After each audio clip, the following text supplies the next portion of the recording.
Good morning. Been a lot happening in Canada and a new election, got a new government, sort of, same party, most of the same people, different leader. I'd like to talk about Western Canada separation, something that I've lived in Alberta as a child, as an adult. I've lived in Saskatchewan, and I've lived all over Alberta, worked all over Saskatchewan, Fort McMurray, Alberta, with oil, Edmonton, Alberta, Camrose, Alberta, and visited lots of other places, have family in different places. Western separation has always been this thing where like one one crazy uncle who also believes in aliens it's the person that the rest of the family just ignores. But hey, with social media, people are able to get together, and US tensions are certainly stoking this. But I want to look at some news. We'll start with CBC. Well, there's a big variety here. Got the Western Standard. It's quite right wing, but it doesn't matter because we need to understand what everybody in Canada is looking at. And if somebody votes hard right or hard left, somewhere in the middle, we need to understand where they're coming from, understand their perspective, because that's the only way to hopefully change people's minds for the better. We want a unified country where people work together, right? No matter what part of the political spectrum you're on, that should be the goal. So let's take a look at some of the news. So we got CBC first.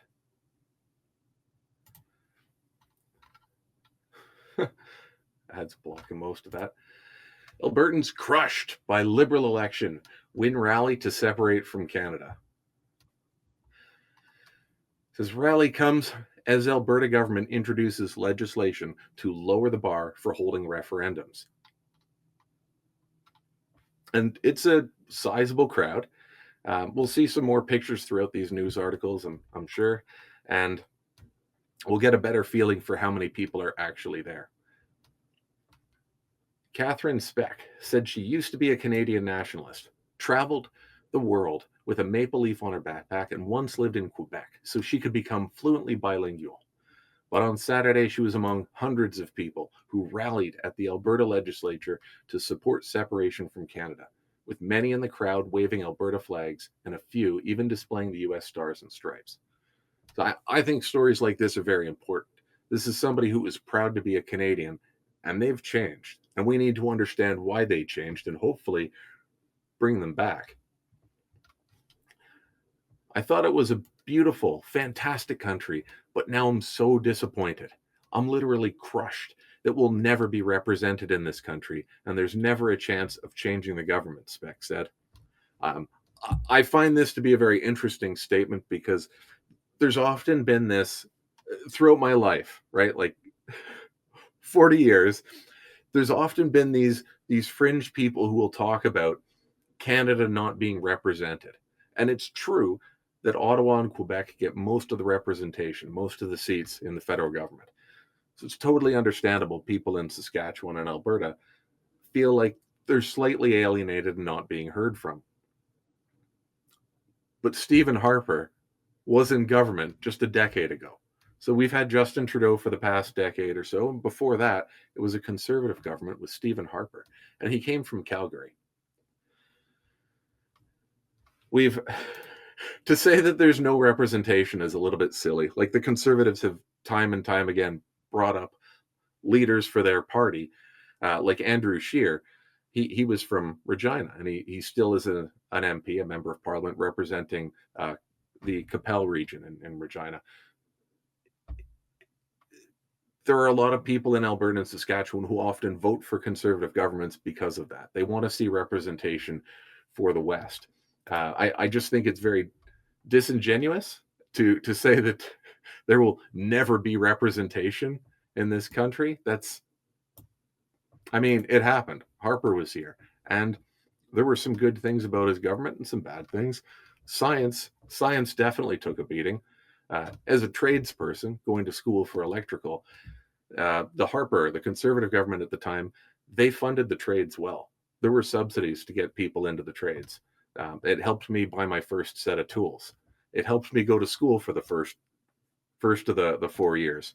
The money was less for the other apprenticeship years. There's 4 years total, but the first year, that's the hardest to get started, and they helped us out.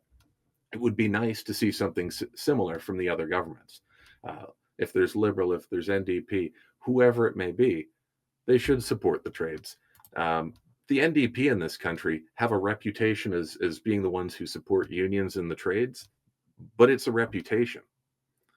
The like I said, the conservative government, when they were in power, were the ones who actually funded trade school. And when I went to, I like going to all the political rallies. The elections this year in 2025, I went to the Liberals rally. I went to the Conservatives rally. I tried to go to a Green rally, but they didn't get back to me. And as far as I could tell, they didn't have one. It's too bad. I'd like to see everybody. But the Conservatives talked at their rally about different initiatives that they'd like to have for people. And they were surrounded by farmers and tradespeople. And they, they made numerous promises that would have helped out the farmers and tradespeople. I am not surprised why there are Albertans who would vote Conservative. Separation from Canada, though, that's an entirely different matter. Let's continue on here. Earlier this week, Premier Danielle Smith's government proposed legislation that would lower the bar for holding a referendum. It's interesting because a referendum wouldn't actually get them anywhere. Provincial government in Canada does not have the jurisdiction. They don't have the power to separate. It's very different from other places like the United States or European Union, where countries in the European Union can leave. We saw this with Brexit, with the UK wanting to separate their economy from the rest of Europe.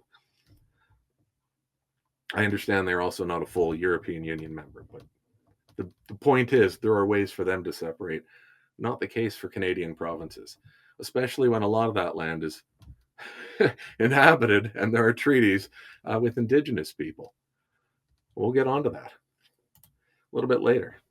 So the federal Liberals' election win Monday has also prompted some people in the province to demand an exit. Well, I'm sure it has, but how many of them? Like how big is this movement? Speck said the National Energy Program of the 1980s eroded her Canadian pride. Now a decade of Liberal policies that she said have blocked pipelines and stymied the province's energy industry have her thinking there's no fix under Confederation. This is an interesting one. Back in the 1980s, the first Trudeau, Pierre Trudeau, he was in power, and the National Energy Program redistributed wealth from the have provinces. They were having a big resource boom at the time, Alberta and Saskatchewan, right? Oil. Oil was big at the time, but there's natural gas. Saskatchewan's got uranium. There's potash. These industries were making a lot of money for the province, but weren't being shared with the rest of the country. And Pierre Trudeau wanted to share that. So you see another Trudeau coming to power. Justin Trudeau, later on, the son, yeah, a lot of people in the West are angry just seeing the name Trudeau. I'm not surprised to see all the F Trudeau flags. It's awful, and people shouldn't be doing that. It's for politics and democracy, that is terrible. But I understand their sentiment. I also think they're wrong. The provinces have had a boom and shared some of that wealth. But I've lived in Alberta and Saskatchewan, and throughout my life, aside from the last few years, throughout my life, Alberta and Saskatchewan have been doing very well. There have always been issues with healthcare, always been doctors and nurses shortages, but that's nationwide. It was no different in British Columbia. It's no different in Ontario. I would say that ever since COVID happened, though, the last few years, yeah, it's definitely gotten worse. It's gotten much worse. So what does Speck have to say? Once the votes are counted in Ontario, the election is over. We don't matter. We never matter, she said. I disagree. And the different Conservative MPs that represent my city, there are 3 of them, they are proud to represent this area. as are, I'm sure, the other conservative leaders throughout Saskatchewan and Alberta. So to say that the votes don't matter is that's defeatist. I would myself, I also don't vote conservative for my own reasons. I disagree with a lot of their policies, but this is about today understanding other people. It's not about me, it's about them. It's about what do other people feel? What do they think? Hannah Hensey, 17-year-old. This is an interesting one because typically all of these talk of separation and alienation and Ottawa not representing the West, this usually comes from people who are much older, in their 50s, 60s, 70s. So a 17-year-old, that's something different. So Hannah Hensey said she might have felt differently about separation if the Conservatives have won. Shouldn't make a difference, but wonder why. She says, if Conservative leader Pierre Poilievre was in, I feel we'd have a lot more hope than a third or fourth Liberal term, which is just going to ruin our country, Hensey said. Well, Hensey, who's 17, isn't legally allowed to vote yet, despite the fact that the Charter of Rights and Freedoms for Canada does state that all Canadians can vote. You need to be 18 when you show up at the ballot box. They won't let you vote if you're less than that. Leo Jensen, meanwhile, said Canadians are worried about losing auto manufacturing jobs due to US President Donald Trump's tariffs, but they don't seem concerned about protecting jobs in Alberta's oil and gas sector. I don't see how a province like Quebec takes all our dirty money, but then they won't let a dirty pipeline go through Quebec to aid an oil refinery in New Brunswick. Well, this is always an interesting one to me. A few years back, the Trans Mountain Pipeline was going from Alberta over to the BC coast to try to get oil out of the province and sell it on international markets.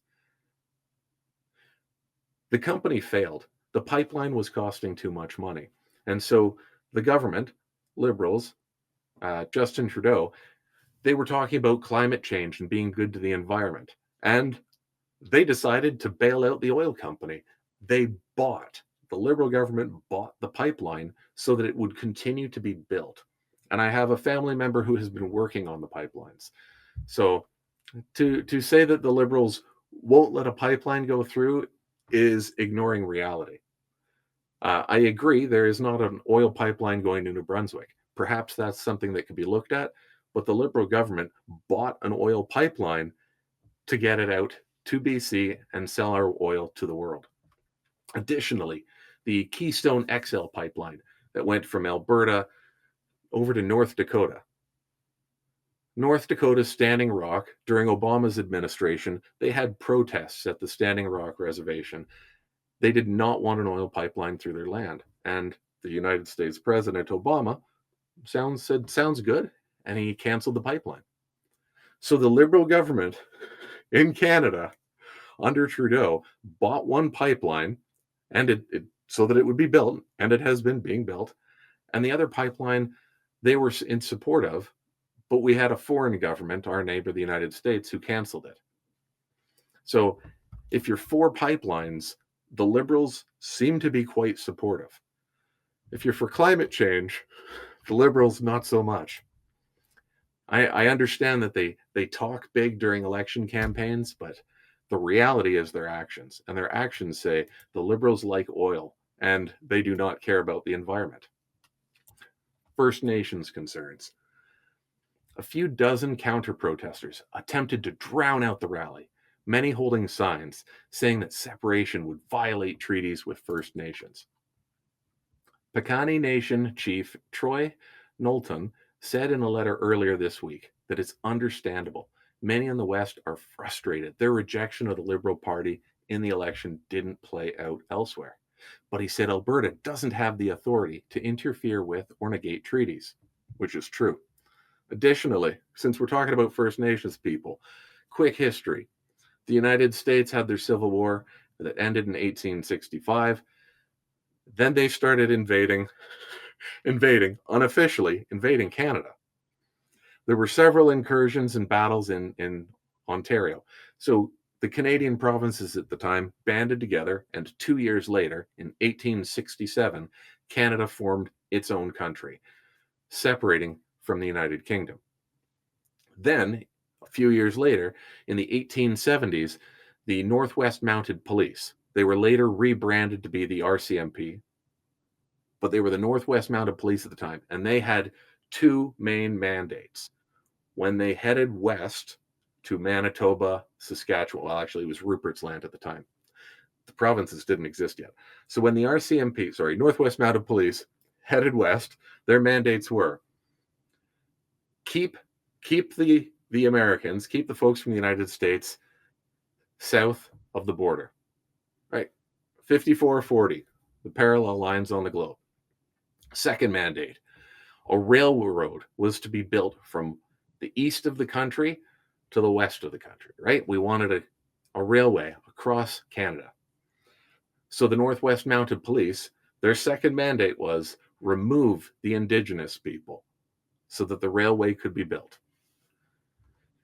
And this is why the Northwest Mounted Police and the Canadian federal government made treaties with the Indigenous people for a total of 11 treaties across Western Canada. This was in the 1870s.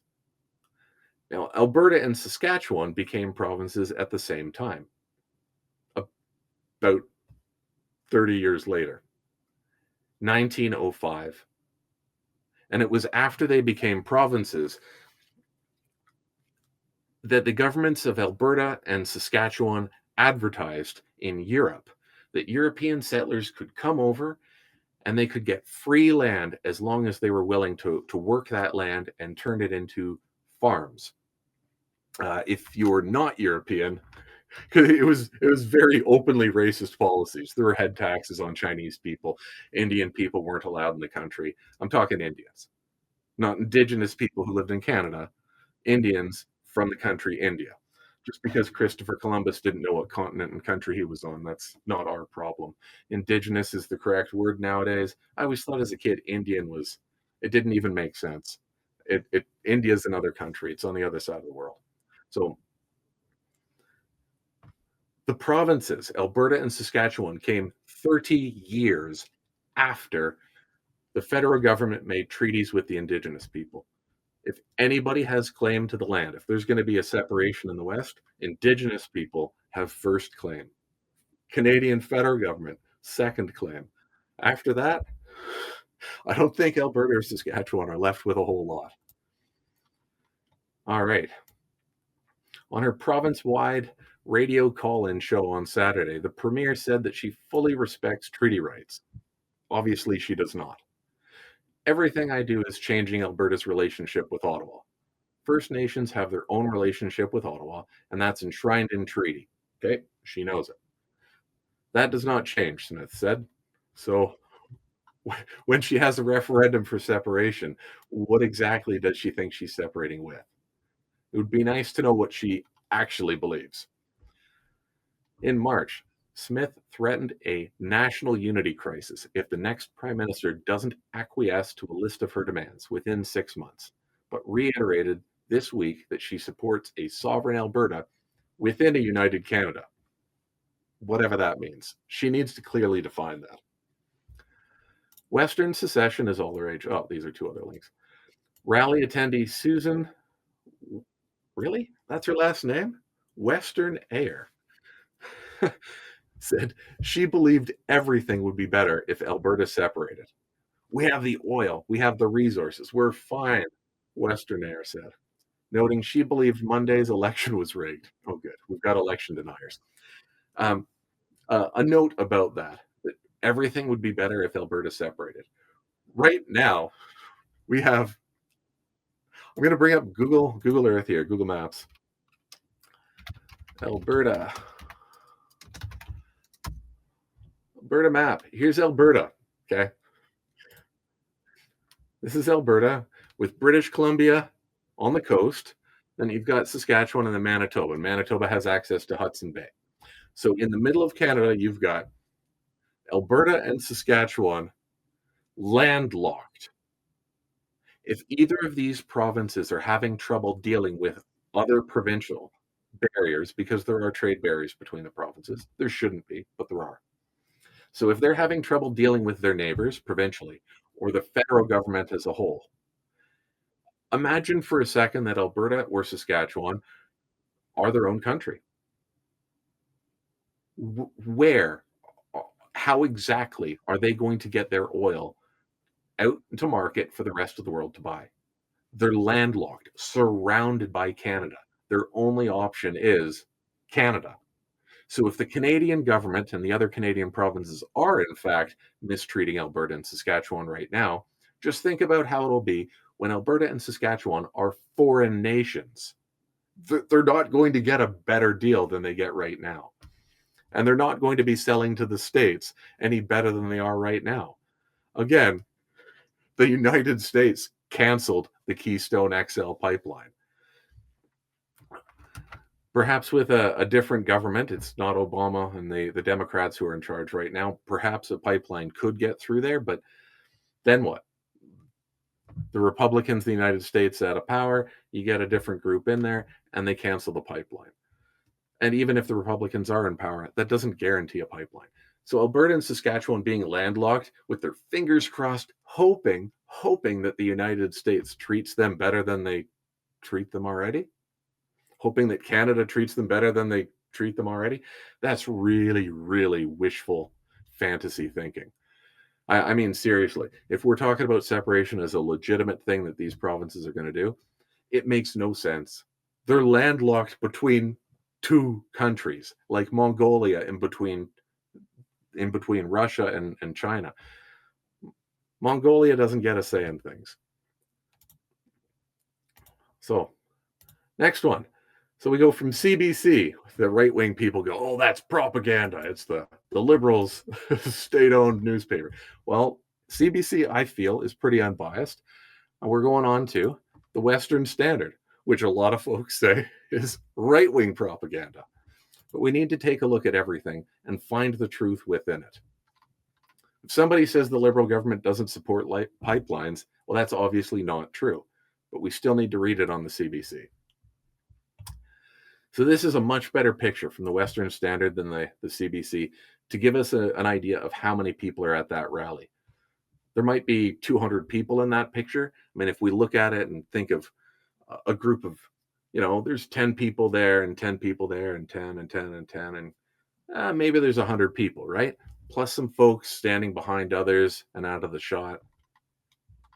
So to give you an idea, the legislature building, when they had a protest, that's approximately how many people we're looking at in this picture, right? If we want to know how big are these groups. Interesting. The Western Standard uses a much bigger font than CBC. Alberta sovereignists rallied at the Alberta legislature on Saturday, days after the federal Liberals, led by Prime Minister Mark Carney, secured another term, and shortly after Premier Danielle Smith and the United Conservative Party tabled legislation to make independence easier. Again, how? How is independence easier when it's not possible legally? That's, by the way, that's a big question. We should always be asking questions and trying to figure things out. If they can't do it legally, what's their plan? Because most revolutions, most separations, they're not done with a handshake and a good luck. They're much bloodier than that. So I would really like to know what these people are planning and what they're thinking. At one point, missing a spot. Approximately 700 sovereignists were met by about 50 Indigenous counter-protesters and their allies. So I don't want to doubt the number 700, but in this picture here, there's very clearly not 700. So hopefully they've got some better pictures to demonstrate that number. That's a very high number for what we're seeing. Speeches advocating for independence were delivered from the legislature steps, while Indigenous opponents used a sound system and megaphone to broadcast counter narratives. All right. At one point, an Indigenous elder used a megaphone to amplify sounds. Yeah, that's how megaphones work. She described as representing, I'm on streaming on social media. So there's certain words that I can't say, but hey, it's here, right? So she emphasized opposition to sovereignty and colonialism. The counter protest focused on historical abuses against Indigenous people and resistance to the sovereignist agenda. In quotes, this is what you're doing to the heart of the nation, the Indigenous women, the Indigenous girls, the Indigenous nations, she yelled. You are trying to kill the heart of the nations. We are the land. We are the land. Indigenous people are the land. We will not be buried anymore. We will not be broken anymore. We will not be stomped on anymore. We will not be murdered anymore. Now, this quote, it's just taken out of context, but the context is yesterday was May 5th, and that's Red Shirt Day. It's a day to recognize murdered and missing Indigenous women and girls because they get picked off, they get targeted, they get serial killers, really, and trafficked. It's for sex work. There there are Indigenous people throughout the Western provinces, Manitoba. I mean, throughout the whole country, but in Manitoba, Saskatchewan, and Alberta, and they get murdered at a much higher rate than anywhere else. There are absolutely people targeting them.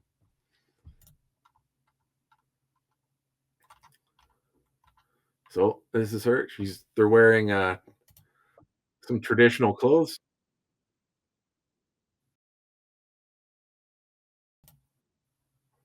Not playing well. Moving on.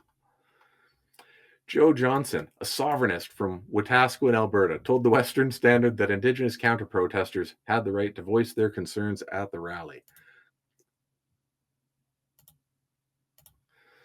So it's Wetaskiwin, and cars cost less in Wetaskiwin, but there's a lot of racism there too. I mean, there's there's racism everywhere, but there's a few spots that are a little higher than average. Wetaskiwin, Alberta is one of those. Estevan, Saskatchewan is one of those. All right. They're upset, really, for no reason, Johnson argued. If they would just look into it and educate themselves. My wife is Indigenous, and they're going to benefit if we leave Confederation. No one is taking their land.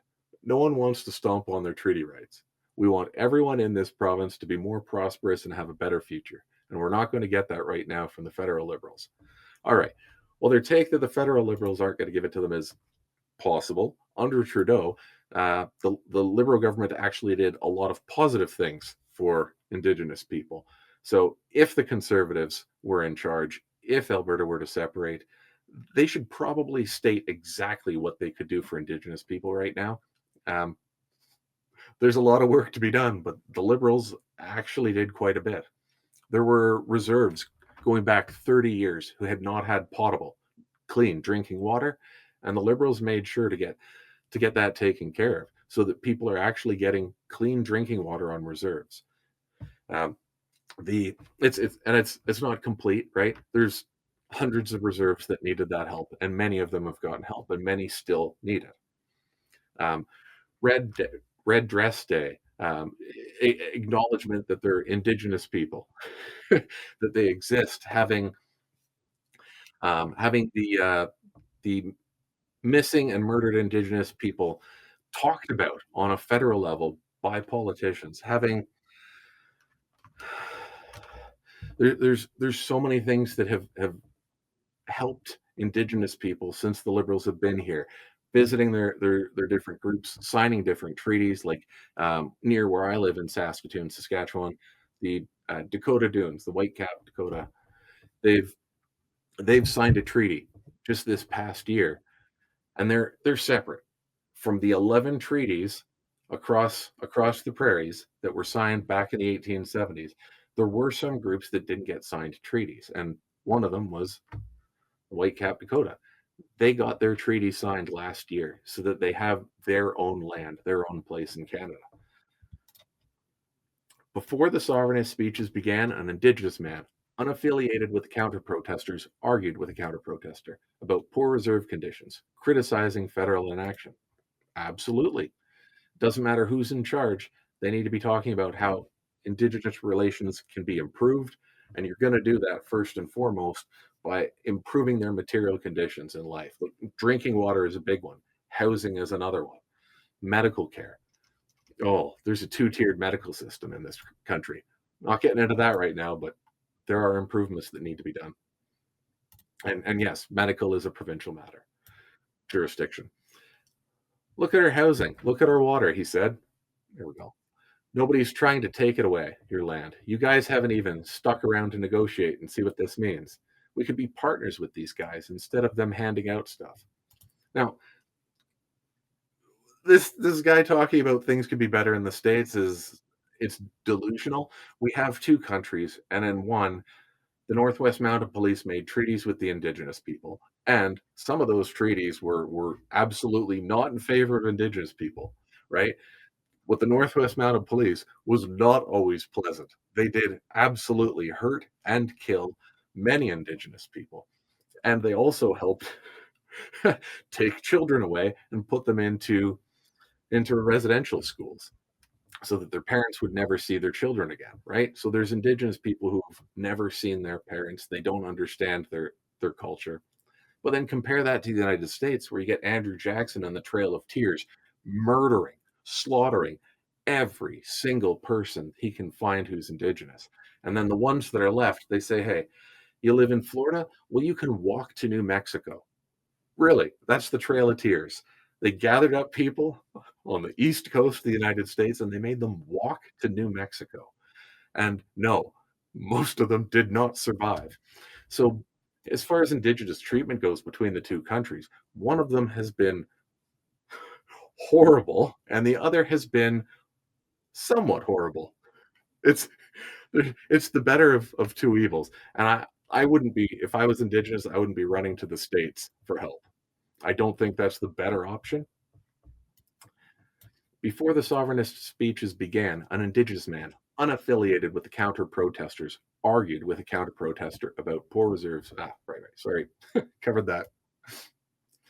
Sovereignist attendees applauded several speeches delivered from a podium on the legislature steps.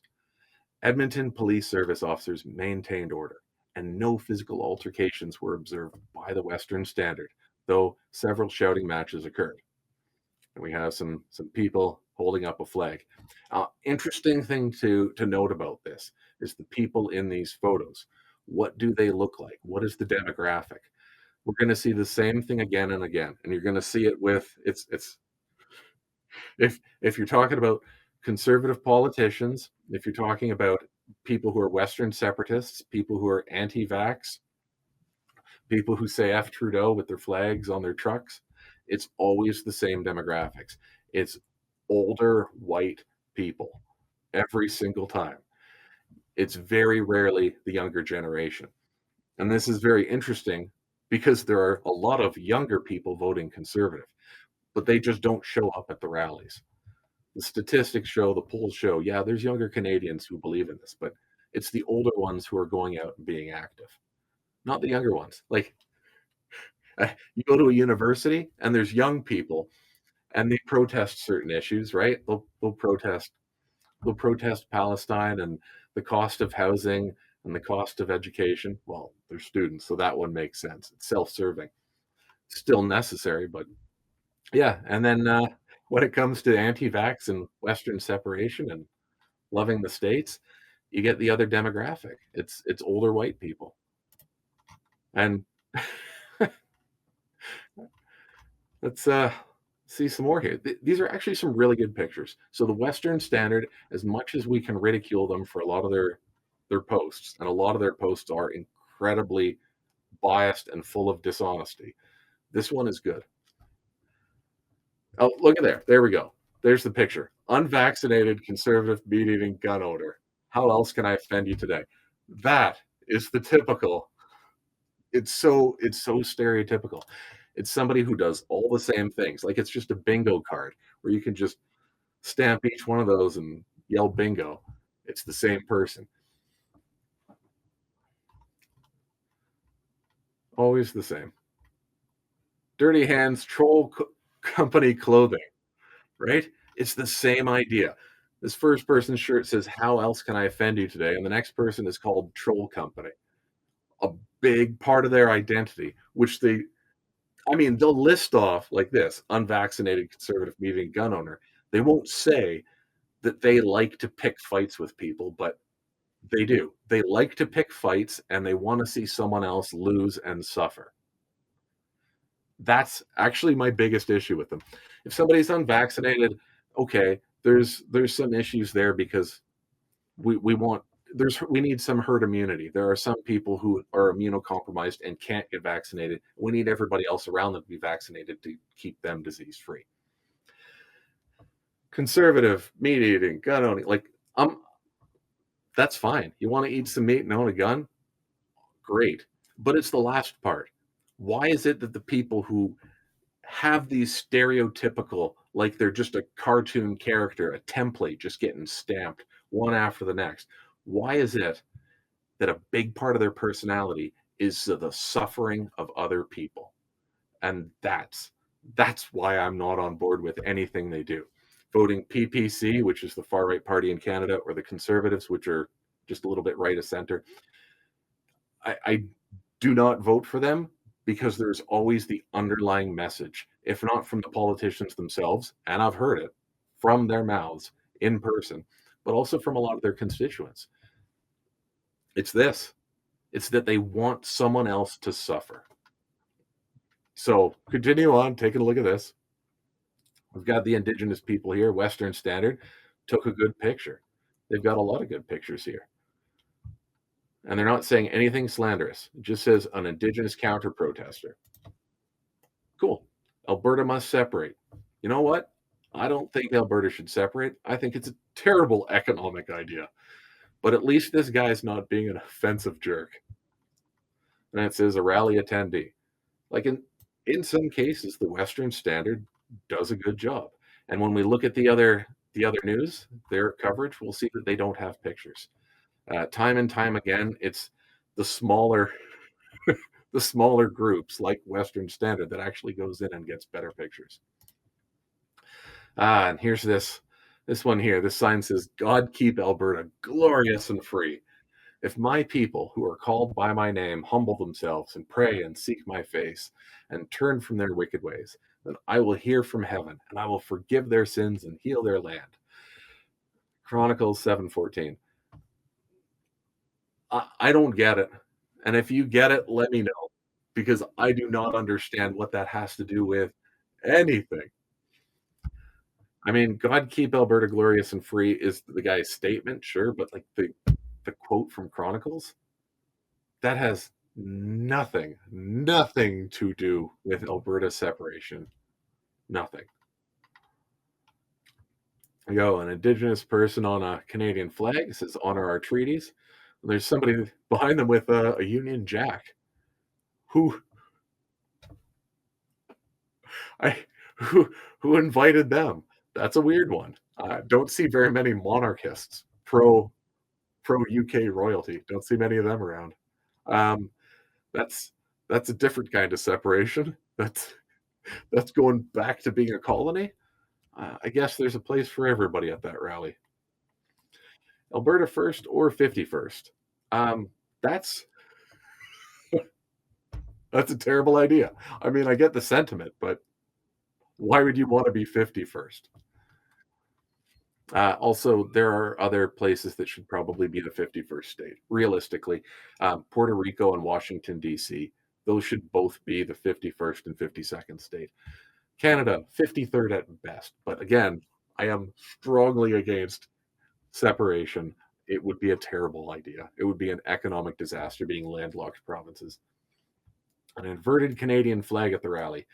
That's meant to signify that they believe there is turmoil and trouble in the country when they flipped it upside down. There's a US flag, got a pride flag in the background. Oh, Make America Great Again hat. Oh, how do these people exist in Canada? I don't know why they don't just go to the States, but instead of buying the plane ticket, they're just trying to bring the States to them. And that's it. All right. Edmonton Journal, something local, not a national paper. Confederacy of Treaty 6 First Nations calls for Alberta Premier to abandon dangerous rhetoric amid talks of separation. Absolutely.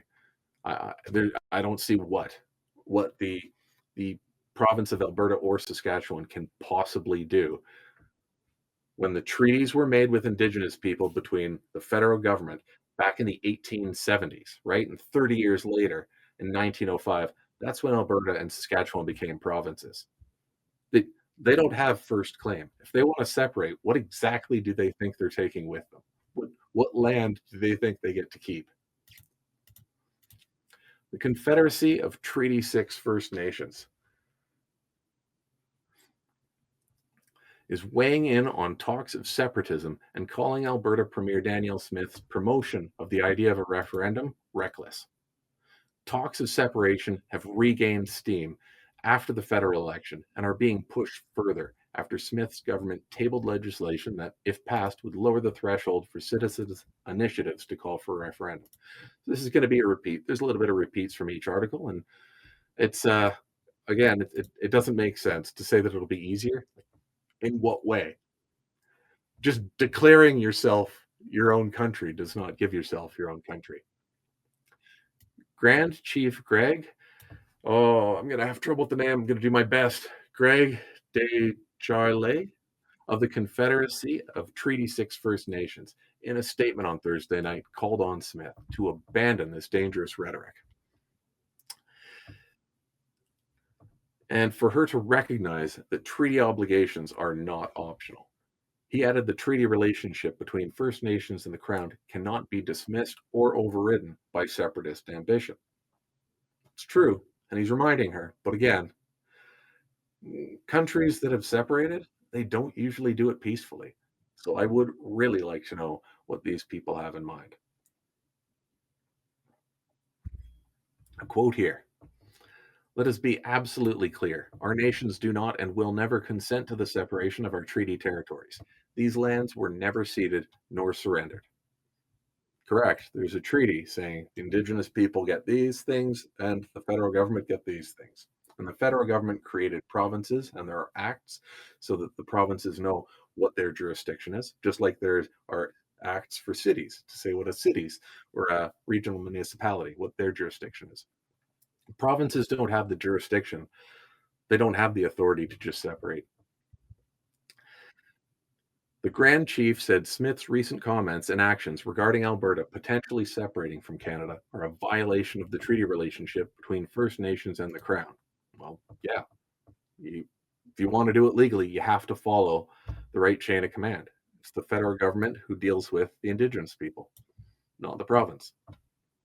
Chief Sheldon Sunshine of Sturgeon Lake Cree Nation and Mikisew Cree Nation, Chief Billy Joe Tuccaro, accused Smith in their cease and desist letter from April 30th of making irresponsible statements and said the actions are in breach of Treaties 6, 7, and 8.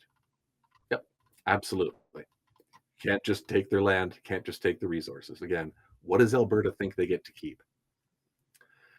Alberta did not exist when our ancestors agreed to share the land with the Crown. The province has no authority to supersede or interfere with our treaties, even indirectly by passing the buck to a citizen referendum, the letter said. Smith, at a press conference on Thursday, responded to letters from two other First Nations chiefs accusing her that the proposed legislation does not breach treaty rights.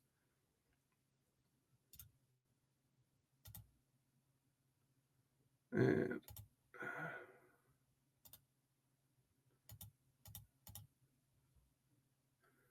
hang on a second.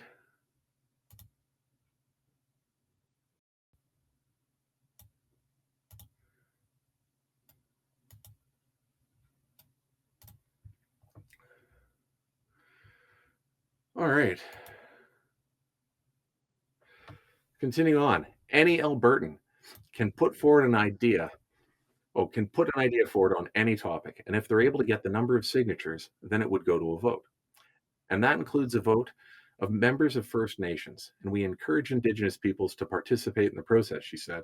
Like, that's nice. That's nice. The Alberta Premier is inviting First Nations people, but she's not getting the point, and she doesn't understand her jurisdiction or how the laws work. The Indigenous people have first claim. The federal government has second claim. The province has none. She doesn't invite the indigenous people, they invite her. She thinks she's got the power. She's confused. She needs the laws to back it up. Leaders of 4 First Nations in southern Alberta have weighed in saying First Nations will not separate. Any efforts and to separate will be met with full opposition.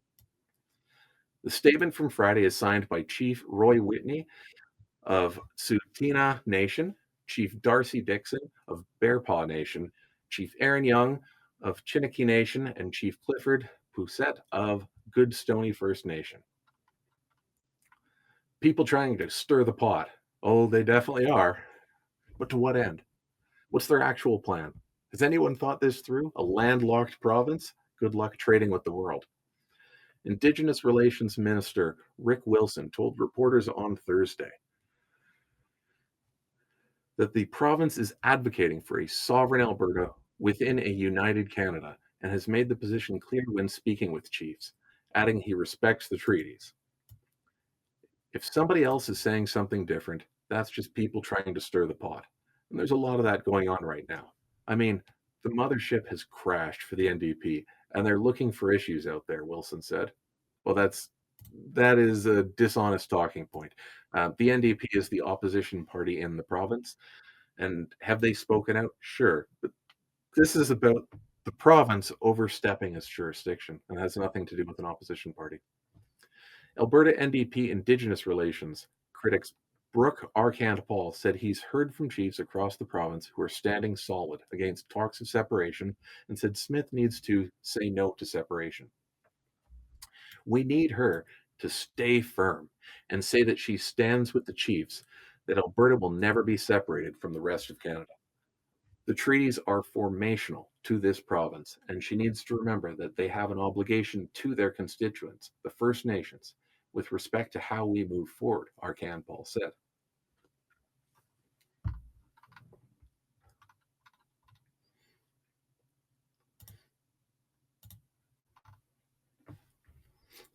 Do another one here.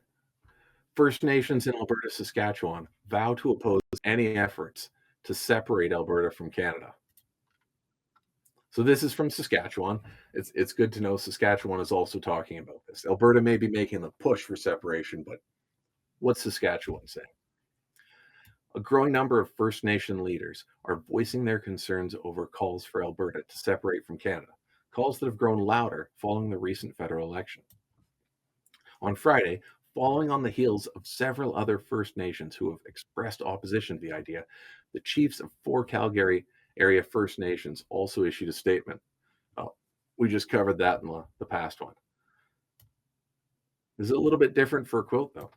Well, the chiefs expressed some sympathy with the deep frustration echoing across Alberta and much of the prairies, saying as leaders, we too often feel unheard. They also insist that First Nations will not separate.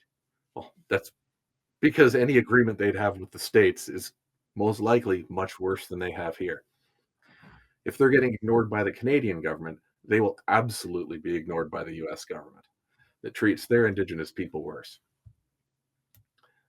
And that's really, again, that's the lesser of two evils. That's Canadian and US governments have not historically treated Indigenous people well at all. The chiefs said that large swaths of Alberta are governed by sacred treaties between First Nations and the Imperial Crown, including Treaties 6, 7, and 8, and those areas are held in trust by the Crown for the benefit of the Treaty First Nations, not as property of the provincial government. That's correct. The statement is endorsed by, oh, there we go. That's the four of them again. Chief Roy Whitney of the Tsuut'ina Nation, Chief Darcy Dixon of the Bearpaw Nation, Chief Aaron Young of the Chiniki Nation, and Chief Clifford Poussette of the Goodstoney Nation. And they give us a map. I love maps. I love links. It's great when the news does this. So we can easily see where the different territories are. We've got Alberta here. So there's Treaty 8 up top, which is where I lived in Fort McMurray. There's Treaty 7 down below. That's where you're going to get like Lethbridge, Medicine Hat, Calgary's down there. Treaty 6, which is where I live now in Saskatchewan. got Saskatoon and Regina, and it stretches across to where Edmonton is in Alberta. So we can see where these treaties are and which ones are affected, right? So 6, 7, 8, big time. And then Saskatchewan also has treaties 4, 10, and a tiny bit of 2 in the bottom corner. They need to be included, they matter and they count, but that's also it's really tiny. So I wouldn't be surprised if Treaty 2 doesn't get mentioned much.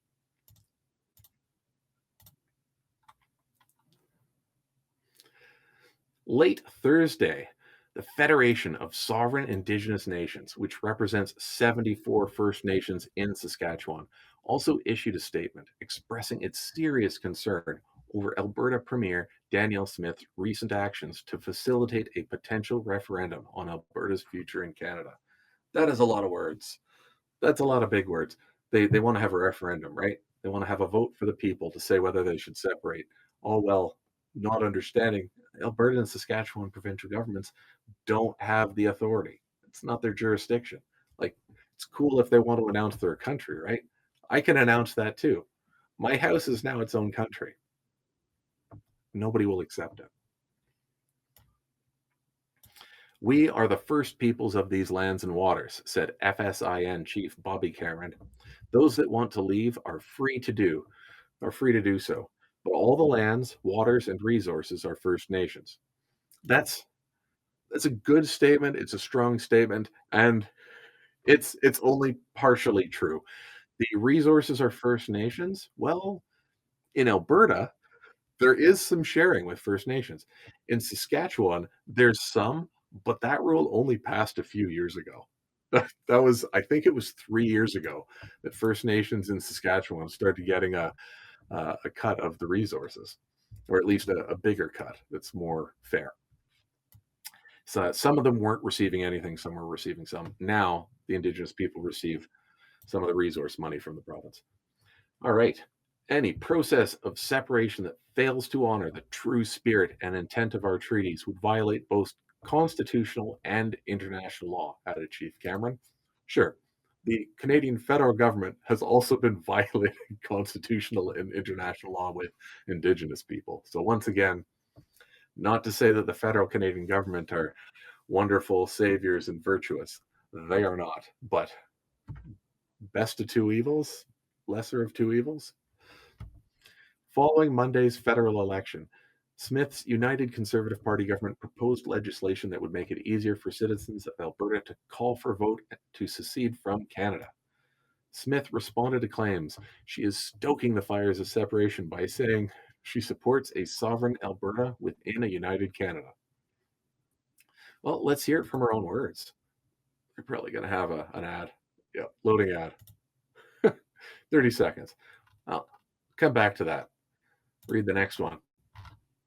Because this is about the Alberta NDP, the opposition. So we've got Alberta NDP leader Naheed Nenshi. We're reading CTV News now. Right? Want to get our news from as many different sources as possible. We want to have the fullest coverage and understanding of a topic. And it doesn't matter where we get our news from as long as we are asking good questions, and any of the facts that a newspaper states, it's got to be backed up. If they don't say whether the fact is correct or not, that's an issue, right? We have to look into it. We have to question it. So the NDP leader, this is the opposition, right? It's always an opposition's job in any government just to try to take down, try to make cutting remarks to whoever's leading, right? And when there's a new election and they switch, if NDP's in charge, which Alberta had in the past, and Saskatchewan has as well, if they switch with the party in charge, then suddenly the other party is the one slinging mud at the NDP, right? So this is their job as opposition. They say Premier Danielle Smith is playing games with national unity and fueling separatist sentiment for short-term political gain. Well, I don't disagree with that, but again, it's their job to kind of be slanderous and biased, and right, to smack talk whoever's in charge. That's the opposition's job. So anything they say, we always have to consider, right? Take it with a grain of salt. In an interview with CTV News Channel on Sunday, Nenshi pushed back against new legislation introduced by Smith's government that would make it easier for citizens to trigger a referendum on separation. In quotes, the premier is playing with this because she thinks that it'll gain her political advantage in the short term. Well, yeah, it's politics, and that's what all politicians do. They all do things that will give them some kind of political advantage. So he's going to have to come in with something a little stronger than that. That's not changing anyone's minds. Here we go. We can listen to the premier herself. Video's ready.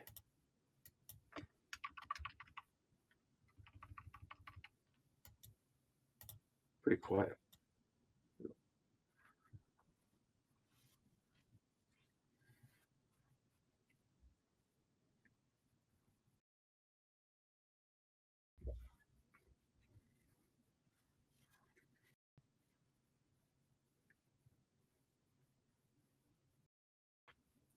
Well, once again, she has no jurisdiction or authority to invite anyone to try to claim indigenous land or federal government land. So although her statement sounds wonderful, she doesn't have the authority, really. Like who she's not she doesn't have the right to it. She has no authority, right?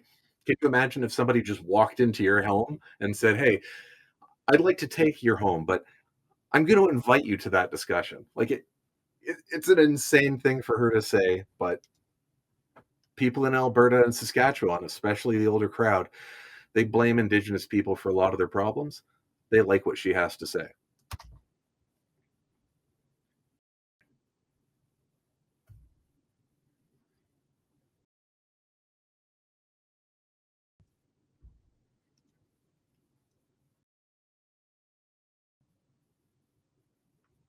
Yeah, she encourages them to just voluntarily give up their land and treaty rights. Just voluntarily give them up.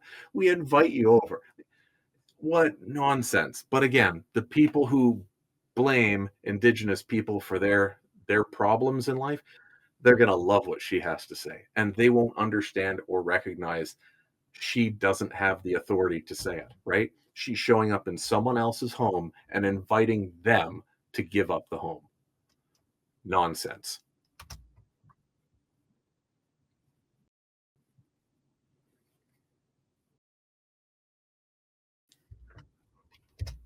Oh, say she's muted to us. I'm sorry. Well, thank you for saying that.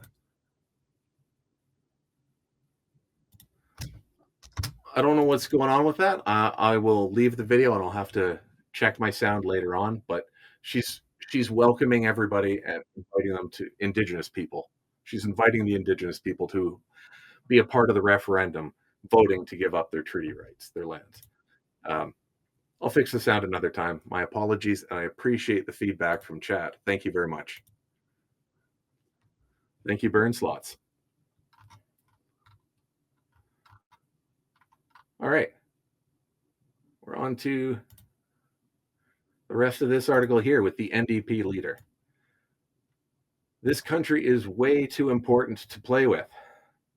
Smith had said she supports Alberta remaining in a united Canada, but Nenshi questioned her sincerity.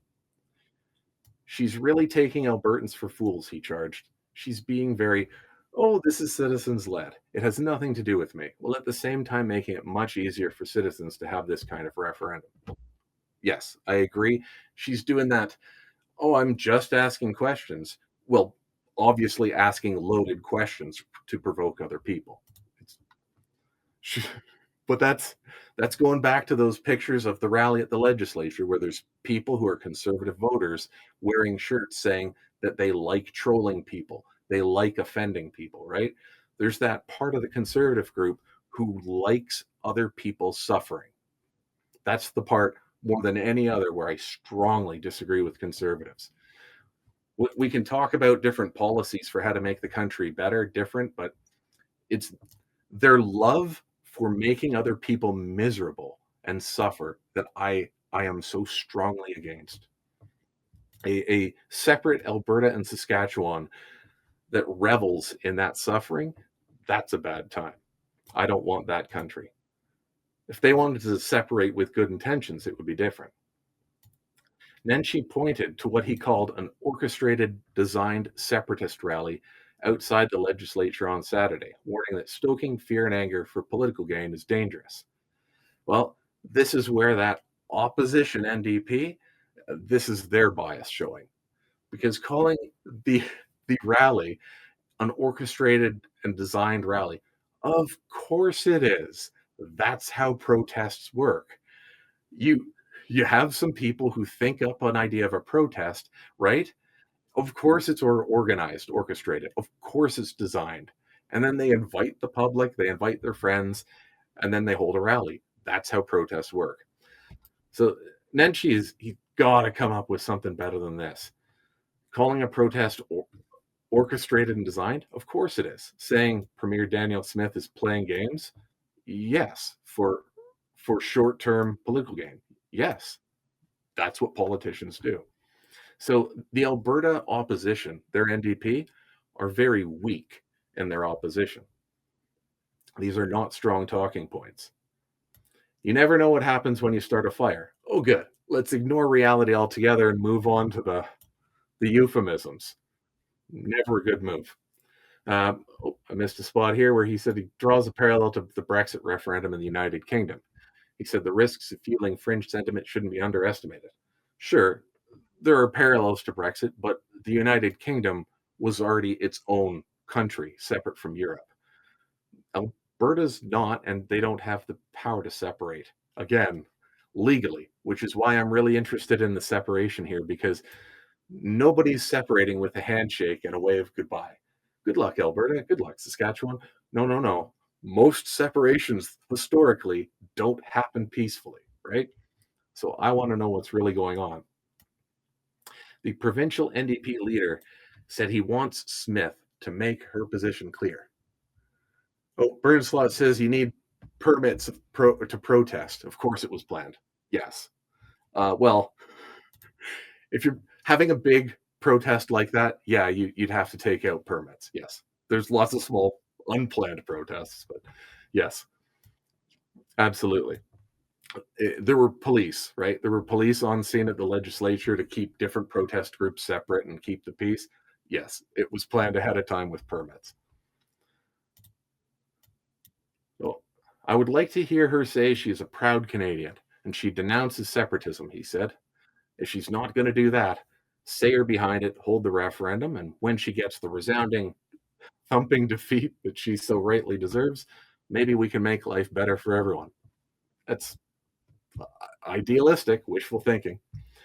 And then she added that he's confident that if a vote on separation were held, the result would be a firm no. My message to Albertans, really, is we've got to fight strongly for this country. We have to wake up now and stand up for Canada, he said. I agree with that last statement, but the rest of it, uh, who knows? Really, the idea that it would be a no on the referendum. Oh yeah, there's a lot of people in Alberta and Saskatchewan who would vote no, but we've seen the way things went, like with the last Trump presidency. He got reelected. Never thought that would happen. I didn't think a reality show host would have been elected the first time. He looked like a joke candidate who went into the 2016 elections just insulting everybody in the Republican Party. Worked out for him. So then she is not being very strong in opposition. This is weak. Going to have to be much stronger than that. All right. And now for the oh so awful Western Standard. But it is important to try to get information from multiple sources. And again, the Western Standard still had the best pictures of the rally at the legislature. Brad Wall. Brad Wall used to be Saskatchewan's premier. Brad Wall said, Carney's climate plan risks fueling Western independence. Former Saskatchewan Premier Brad Wall says Prime Minister Mark Carney's climate and energy agenda could drive a rising number of Westerners to back independence from Canada. A small thing to note here is the text, once again, of the Western Standard is really big. Go over to the National Post. This is much smaller text. Why is the text so big on the Western Standard? Maybe their demographic needs to have some easier reading. Maybe the other papers should consider that. Wall was a panelist on the Western Standard election night coverage and said voters in Saskatchewan and Alberta already feel shut out by Ottawa. He warned that sentiment will deepen if the new Liberal minority presses ahead with measures such as Bill C-69, hard caps on oil and gas emissions, and a phased in fossil fuel ban starting next year. That could be an issue. The Liberals did get rid of the carbon tax, which the previous Liberals under Trudeau had implemented, but that was Carney's first task. He saw the writing on the wall and he got rid of it. Those policies are antithetical to the Western economy, said Wall. If a Carney government proceeds as he says he'll proceed, that support for independence number is going to grow. Possibly. We'll see. An Angus Reid poll released during the campaign found 35% of Saskatchewan respondents and 30% of Albertans favored breaking away from Canada, even though no organized separatist movement was active. I think that's crazy. Those are huge numbers. They're huge. I I don't want to trust the numbers, but Angus Reid has been a very large polling company, pretty well known and fairly trusted. Many people would say that they lean to the right, perhaps, but they're still a pretty respected poll. A third of the population is big, and it does not match my personal experience at all. But they took the poll. I didn't. I just know anecdotal evidence, right? The people I've met throughout my life. Wall called the poll results stark and said they highlight a deep sense of Western alienation. Actually, I'm going to head over here for a second and go to Google Trends. Anytime I think, hey, it's just me, it's just my idea, my anecdotal opinion, take a look at, let's go with Alberta separation. Oh, did I misspell it? I did. There we go. Alberta separation. And when there was Brexit a few years ago, I expected there'd be a spike there. Here we go. Not over the past day. We're going to go as far as we can, 2004 to present. We have, for Alberta separation, there is almost nothing right up until just a few years ago. And that was around Brexit. Let's try another one.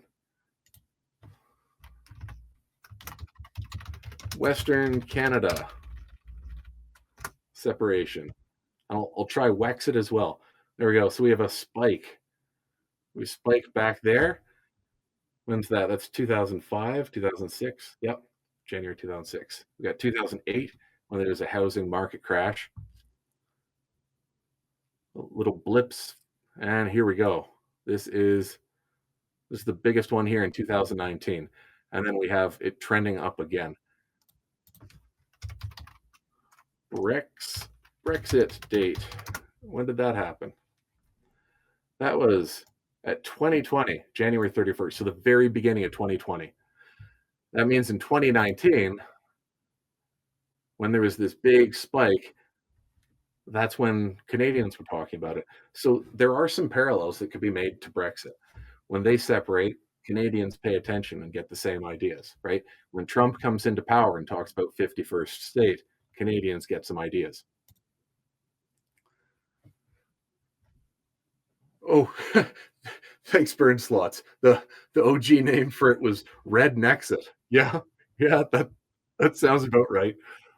Wexit, maybe it's a little bit catchier. But then again, redneck, I might take some pride in that.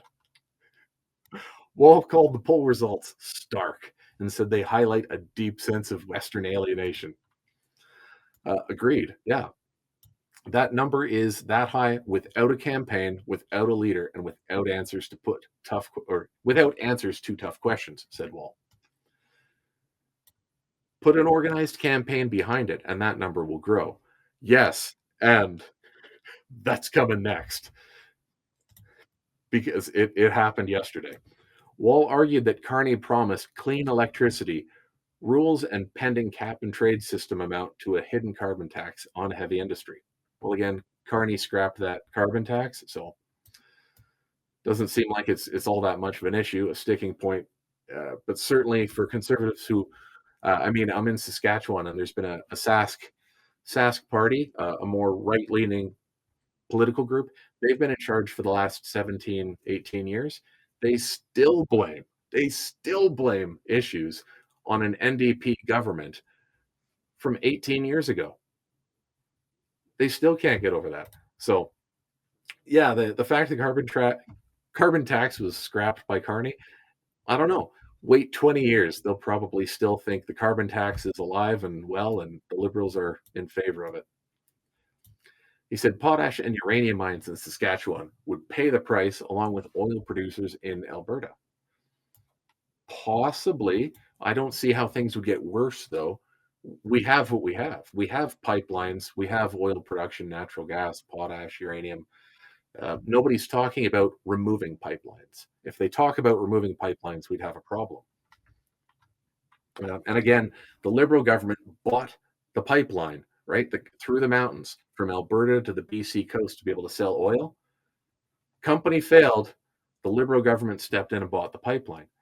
And when the Liberal government wanted a pipeline from Alberta to the States, in North Dakota, the Standing Rock Reservation, there were protests there to say no to it. And under Obama, the US government canceled that pipeline. So there's been two occasions where the Liberal government in the last 10 years has been pro oil and gas. Despite claiming they're for climate change and they're great for the environment, their actions say something quite different. The Liberals were not good for climate change, but they were pro oil. Those large scale operations keep thousands of people working, says Wall. Yep. If costs ratchet up, the risk is jobs and investment move south of the border or overseas. Yes and no. These are natural resources. They're not going anywhere. We can sit on oil and potash for as long as we want and extract them and sell them for the price that we want. We don't we don't have to rush and get all the resources right now. We don't have to. The former premier added that Saskatchewan and Alberta have already watched billions in energy products canceled under earlier federal regulations. Uh, all right, some examples include the Northern Gateway pipeline, and that was for natural gas. I had been following stocks on the companies at that time involved with it, and they were the ones who deemed it not financially viable at that time. Since then, the price of natural gas has gone up, and it is a good economic investment now. And I have family members working on pipelines. So even if the Northern Gateway pipeline didn't go through as planned, there are numerous other pipelines. Yeah, the decision by Teck Resources to abandon the Frontier oil sands mine. I worked in Fort McMurray as a power engineer. My mom worked in Fort McMurray doing land reclamation. She was an environmental biologist. So after all of the oil is extracted, she's a part of the group that puts things back the way they're supposed to, reintroducing wildlife such as bison, the different plants, trees that are needed in the area, putting in topsoil. My dad was an electrical engineer for Syncrude in Fort McMurray. Uh, Teck Resources is a small company compared to all of the companies like Syncrude, Suncor, Albion Sands, which is owned by Shell, Petro Canada. That's who I had worked for when I was there. Um, they've changed hands ownership, but Teck Resources is small. The fact that they've abandoned a mine is who cares? Someone else is just going to pick up the lease. Like Suncor will move in. Still, Wall and Western independence is not inevitable, as pressure could ease if the minority Liberals tempered their plan and work with Western premiers to protect natural resource jobs. Perfect. So, Wall, out of the different articles we've looked at, um, we're looking right now at the Western Standard paper. It's got a reputation as right wing trash, but Right here, we have former Premier Brad Wall, conservative leaning, telling us exactly what we need to do to stop the separation, right? It says the Liberals need to temper their plan and work with Western Premier to protect natural resource jobs. That's what they need to do. If the Liberals can incentivize and protect natural resource jobs, they're going to cool down a lot of this separatist sentiment, at least according to Wall. I think it'll take a bit more than that. None of this happens if Carney has done some sort of Damascus Road conversion on fossil fuels mining and modern agriculture, said Wall. Uh, but if he doesn't, all bets are off. Does, does anyone know what Damascus Road is? Is that a common term that everybody knows about? The phrase "road to Damascus" refers to a biblical event in which Saul of Tarsus, later known as Paul the Apostle, okay, Paul, experienced a dramatic and life-altering encounter with Jesus Christ on his way to Damascus. This event marked his conversion from a persecutor of Christians to a key figure in the spread of Christianity. This phrase has since become a metaphorical term for sudden and profound change of heart or a transformative experience. So that's what Wall is talking about. So folks who spend a lot of time with the Bible, they might get this metaphorical term, a sudden, profound change of heart. None of this happens if Carney has some sort of Damascus Road, so some sort of profound change of heart. Well, so far, Carney he's known as a banker, right? And all of his housing plan, the Liberals' housing plan, was not very good. It was super mediocre. It did not favor the common Canadian. It absolutely favored banking and investors. The Green Party had an excellent housing plan. The Green Party had the best housing plan and no chance of being elected. So the Liberals, run by a banker, he's going to help out investors. So REIT, right? REIT, that's an investment fund where they buy up thousands, not hundreds, but thousands of homes, right? The goal is of these large corporations who buy up all the houses and rent them out. They're playing Monopoly in real life. If they can buy it all, they will buy all. Carney supports them, saying that he needs some sort of big change in heart. No, no, no. If there's money to be had and businesses will do well, that's most certainly up his alley. And the Liberals are very pro corporation. If we're gonna, I don't like to talk about left and right politics, but the Overton window and it's shifting. It's confused a lot of people. But if there's a party who's pro corporations, they are solidly not left leaning at all. Western independence has flared before, most notably during the National Energy Program. That's the original Pierre Trudeau back in the 80s. And again after the 2015 Liberal victory. Support for independence has usually faded when economic fortunes improved or when Ottawa made concessions. Wall, who led Saskatchewan from 2007 to 2018, said the new government faces a clear choice: either respect the West or there will be a growing desire to seek independence from Canada. All right. So help out the West's resource sector. That's the underlying message there. And as somebody who has worked in the oil sands in Alberta, and as somebody who has been all over Saskatchewan as an electrician, and I've worked all over the place, right? Like Estevan, Weyburn, Redverse, Saskatchewan, Swift Current, Moose Jaw. There's a lot of oil in southern Saskatchewan, a lot of natural gas. Yeah, we want the money. If it weren't for oil and gas money, there wouldn't have been schools and warehouses and seniors care homes that I would have been paid to build, right? To do the electrical. It does help. There's another part of it though. There's two halves to this, and this is super important. On one side, we make money and our lives, the quality of our life is better. We can afford the things we need to survive. We can afford our homes, right? Rent, mortgage, we can afford food, we can afford clothes. And then there's the other side.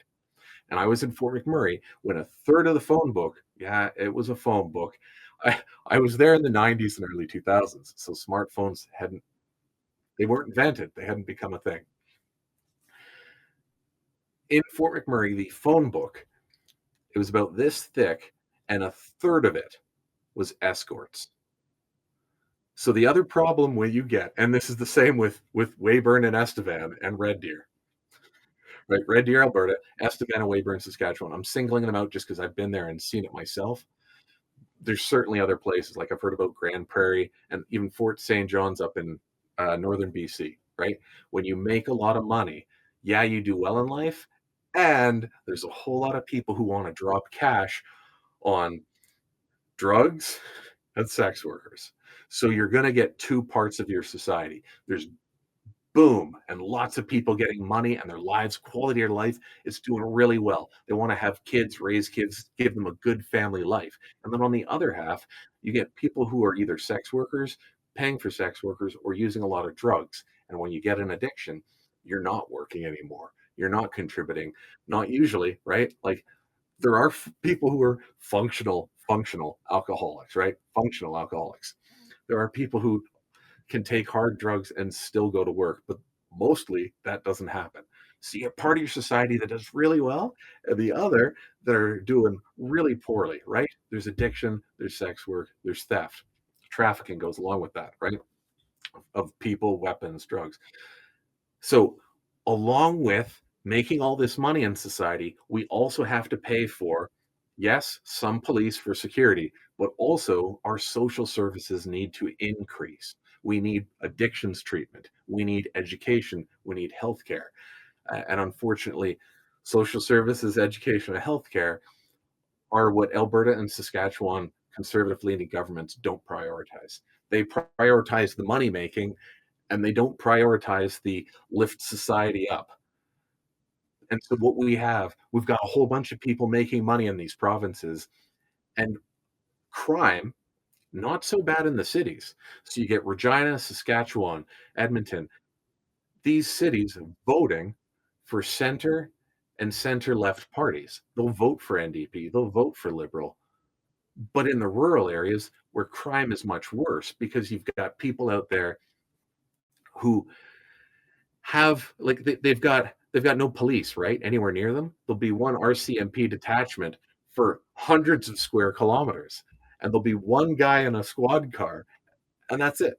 That's who's patrolling the area. So you end up with a lot of farmers with guns because they hunt. They need it for actual hunting and farming to keep away coyotes and foxes, kill prairie dogs, but they've got guns. They don't have police protection, and they have more crime than in the cities.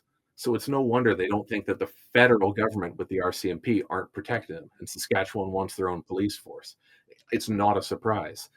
And it's not a surprise that they blame people in the cities because a lot of the people with addictions problems go to the cities to seek help. So you get left leaning, center and left leaning people in the cities with a lot of addictions, and then rural people who are like trying to be Rambo, one man army off in the country defending their property from thieves. And it, yes, so they're angry. They blame the Liberal government for not helping them with the crime because that's what they experience.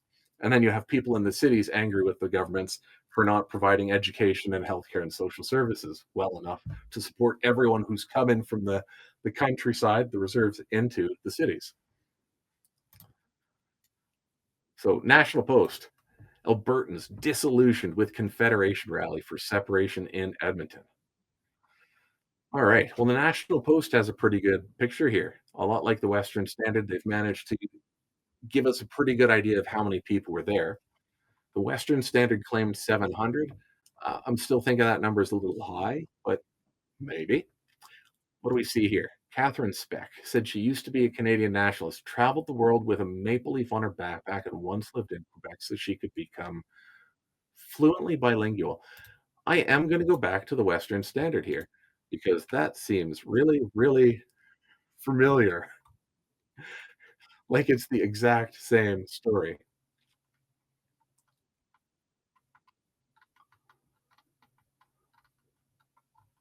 Maybe I'm remembering incorrectly. If it wasn't them, it was the next one, which I believe was CBC.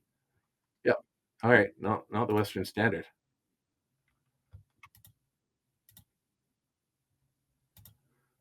Here to Damascus Road here. Use this spec, copy that, and find it. There we go. Catherine, here's the quote. Catherine Speck said she used to be a Canadian nationalist, traveled the world with a maple leaf on her backpack, and once lived in Quebec. So that was CBC, Canada's state-owned news.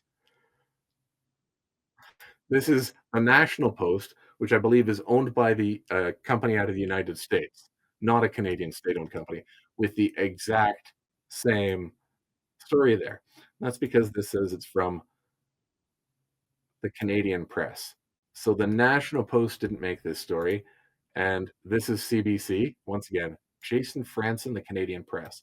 So good job to Jason Franson, but CBC and National Post have the same story. That's that's not good news. That is not good reporting. All right, but on Saturday, she was among hundreds of people who rallied at the Alberta legislature to support separation from Canada, with many in the crowd waving Alberta flags and a few even displaying the US stars and stripes. Yeah, and then there was that one person with the Union Jack. I thought it was a beautiful, fantastic country, but now I'm so disappointed. I'm literally crushed that we will never be represented in this country, and there's never a chance of changing the government, Speck said. Well, that's it's completely disingenuous. That's not true at all. There's representation with Stephen Harper, the last conservative prime minister in the late 2000s, right? Liberals have been in charge in the 2010s. There's been Andrew Scheer, who was leader of the Conservative Party, the opposition. He's from Regina in Saskatchewan, and they're not alone at all. But to say there's no representation, that's silly. Earlier this week, Premier Danielle Smith's government proposed legislation that would lower the bar for holding a referendum. Well, Smith told reporters she won't presuppose what questions Alberta might bring to a ballot. The move would make it easier for citizens to call for a vote to secede from Canada. It does not. I declare myself a new country. It's meaningless. I don't have the authority to do that. Neither does the Alberta provincial government. The federal Liberals election win Monday has also prompted some people in the province to demand an exit. Sure. In the same way that when the US has an election, every single time there are people who say, if so and so wins the election, I'm going to move to Canada. And do they? No. But there's a lot of people who say that. Speck said the national energy policy of the 1980s eroded her Canadian pride. Oh, it's eroded. Now, a decade of liberal policies that she said have blocked pipelines and stymied the province's energy industry have her thinking there's no fix under Confederation. Well, that's again, that's not true. The Liberal government, when a company failed to make the Trans Mountain Pipeline from Alberta to BC to be able to sell oil, the company failed, and the Liberals didn't bail the company out; they outright bought the pipeline. When the Keystone XL pipeline was going from Alberta down to the States through North Dakota, Standing Rock Reservation in North Dakota, there were protests there, and under Obama, the United States canceled that pipeline. So in 2 circumstances, the Liberal government was, despite claiming to be for climate change, they bought a pipeline and they tried to get another one to the States, right? They tried to go out to BC and tried to go down to the States. The Liberals are very much, at least in the decade of 2010s, the Liberals are very much pro-pipeline and against the environment by their actions, right? Their words say something different. That's politics. They say lots of things, but their actions are very clear. They are pro oil. Could they be more pro oil? Sure. but they're not against it. "Once the votes are counted in Ontario, the election is over. We don't matter, we never matter," she said. Again, that's not true. Hannah Hensey, a 17-year-old who attended Saturday's rally, said she might have felt differently about separation if the Conservatives had won. I think it's fantastic that somebody that young is involved in what's going on in politics. At 17, despite the fact that the Canadian Charter of Rights and Freedoms does say all Canadians have the right to vote, uh, if she showed up to vote, right? They won't let her in. They won't let her vote at the ballot box. There have been some politicians who have tried to get people as young as 16 to vote to make that legal, but that legislation has not gone through. That was just a few years back. I think it was in 2021, and I wrote letters to three of the parties. I got responses from some of them about that legislation. It's dead in the water. It's not going ahead. As much as some of them want 16-year-olds to vote, they want to get a younger demographic voting. It's not going ahead right now. If Pierre Poilievre was in, I feel we would have a lot more hope than a third or fourth Liberal term, which is just going to ruin our country, Hensey said. It's interesting because this is a 17-year-old. So, should young people be able to vote? According to the Charter of Rights and Freedoms, yes. And I don't have anything against it. But we've got a 17-year-old talking about a decade of liberal policies. Does a 17-year-old actually know what's happened? Like from the time they were 7, have they really been following politics? And they would have had to have been following the previous conservative government under Harper to know the difference between the two. So it's nice there's a 17-year-old involved. They're also wildly inexperienced and are claiming knowledge that they couldn't possibly have. So they probably have some relatives who have been feeding them information and they've believed it. And yeah, that's how 17-year-olds work. I was like that. She's like that. Every other 17-year-old is like that. Leo Jansen, meanwhile, said Canadians are worried about losing auto manufacturing jobs due to US President Donald Trump tariffs, but they don't seem concerned about protecting jobs in Alberta's oil and gas sector. This is interesting. And And although there have been bailouts, there have been subsidies for the big 3 automotive companies in Windsor, Ontario. That's primarily where the manufacturing is. I got a lot of family in Windsor. Some of them have worked on the automotive lines. My Uncle Bernie was a welder. I had a grandfather who did plastic molds and made different car parts, dashboards, things like that. Um, do they get help? Yeah, traditionally that area gets help. They get subsidies from the federal government. Um, does Alberta's oil and gas and Saskatchewan's oil and gas? Yes, they absolutely get funding. Yes, they do. It's also not relevant. I don't see what automotive jobs have to do with Alberta separating, unless this person's claim is that they're getting all the money and Alberta's getting none, and that's not that is not a truthful statement, right? Alberta's oil and gas sector absolutely gets funding from the federal government. I don't see how a province like Quebec takes all of our dirty money, but they won't let a dirty pipeline go through Quebec to aid an oil refinery in New Brunswick, Jensen said. Oh, that's rough. Okay, Canada map. Because let's take a look at New Brunswick. You have to go through a really tiny part of Quebec. There is no reason there should be an issue here. So on the map here, we can see the dotted line. It comes over to Montreal. So you got Ontario, you got Montreal. It's a small segment, and they could if we were working with our US, I want to say allies, but they haven't been so neighborly recently. There's no reason that Quebec couldn't just be avoided, right? Go through New York, Vermont, Maine, and come out in New Brunswick. There's no reason that can't happen. We also don't have to have all of our oil go out east. They've got refining capacity, yeah, but we also have refining capacity in Edmonton, Alberta, not Edmonton itself, but Fort Saskatchewan, I should say, up here. Fort Saskatchewan has a lot of refineries, lots of them. We if you follow oil stocks at all, if you follow oil stocks, you'll know that a lot of the companies that, do business in Alberta and Saskatchewan, they pipe all of their oil down to Texas. It goes down to Texas. This is where a lot of Canadian oil gets refined. So, we have some refining capabilities in Alberta itself. The, going all the way out east, that's not actually what we want. I mean, we could build a pipeline there, but why?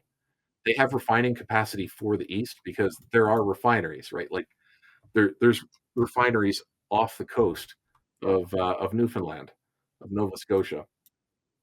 For Alberta, they should probably go to British Columbia to reach the Pacific or continuing using the refineries in Texas and selling to the States and going through the Gulf of Mexico out to the Atlantic.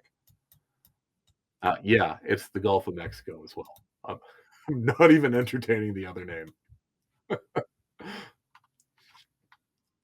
Earlier this week, Premier Danielle Smith's government proposed legislation that would lower the bar for holding a referendum. She does not have that power, but she's trying. Well, Smith told reporters she won't presuppose what questions Alberta might bring to the ballot. The move would make it easier for citizens to call for a vote to secede from Canada. So this is a very flimsy political stance.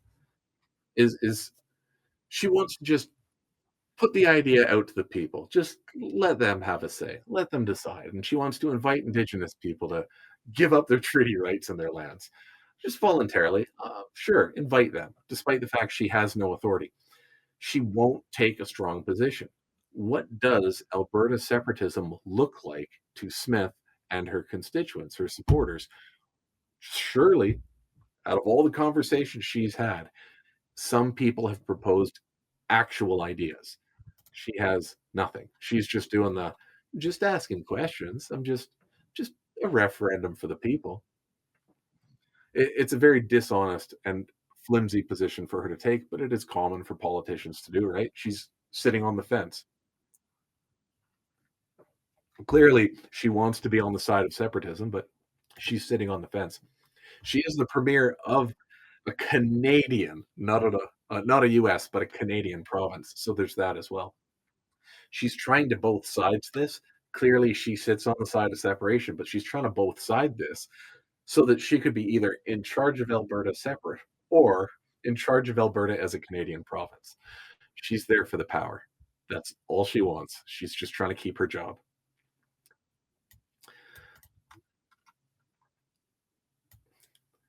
All right. First Nations concerns. A few dozen counter protesters attempted to drown out the rally, many holding signs saying that a separation would violate treaties with First Nations. Yes.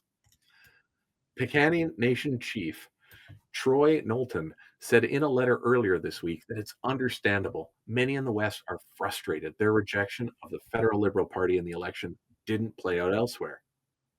Yeah, not everyone hates Trudeau as much as they do. He said Alberta doesn't have the authority to interfere with or negate treaties. Yep. On her province wide radio call in show on Saturday, the premier said she fully respects treaty rights. Clearly, she doesn't, but this is her trying to both sides it, right?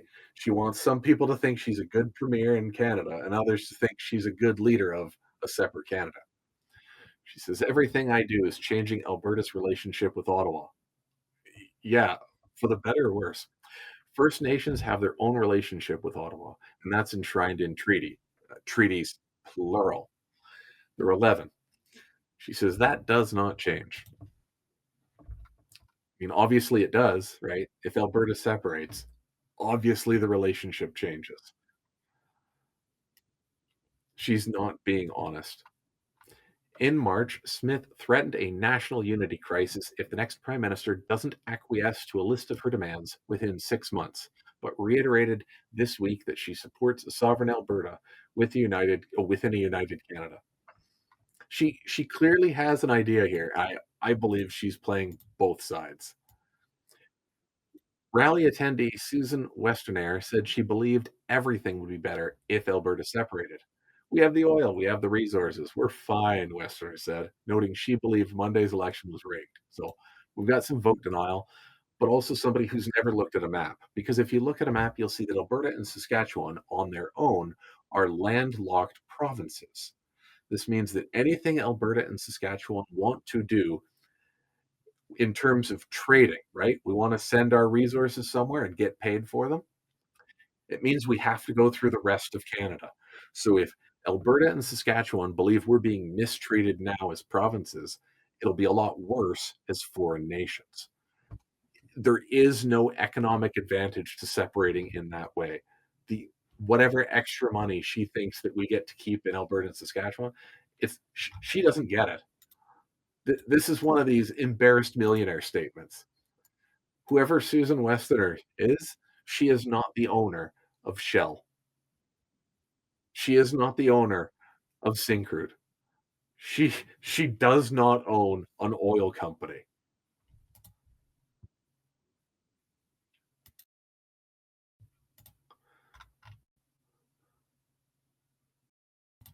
Moving on from all that, a lot of talk about separatism.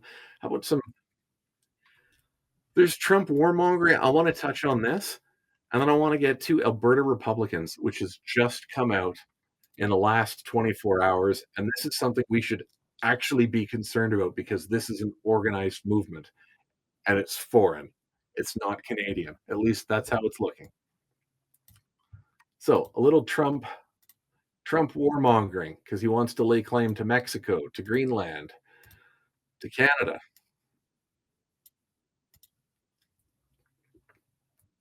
So we'll take a look at his Truth Social first because it's always good to get information directly from a person, straight from the source whenever possible. Unbiased. Truth Social Donald J. Trump. Good luck to the great people of Canada. Elect the man who has the strength and wisdom to cut your taxes in half, increase your military power for free. How? To the highest level in the world.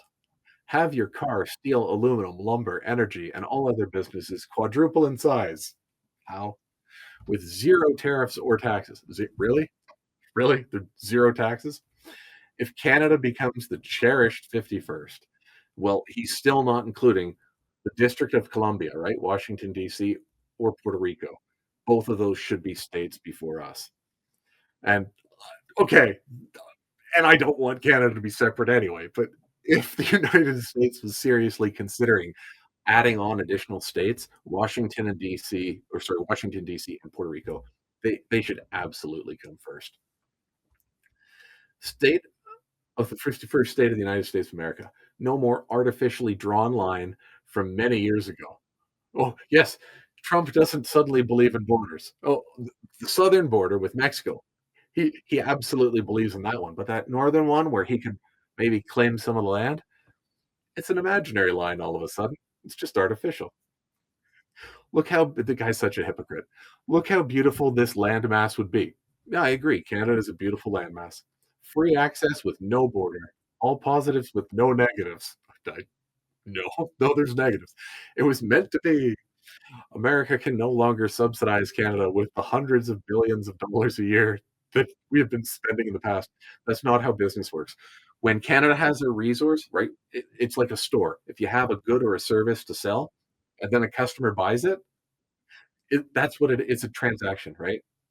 When the United States buys resources from Canada, it's a business relationship. It is a transaction, right? A financial transaction with someone who sells goods and services to a customer.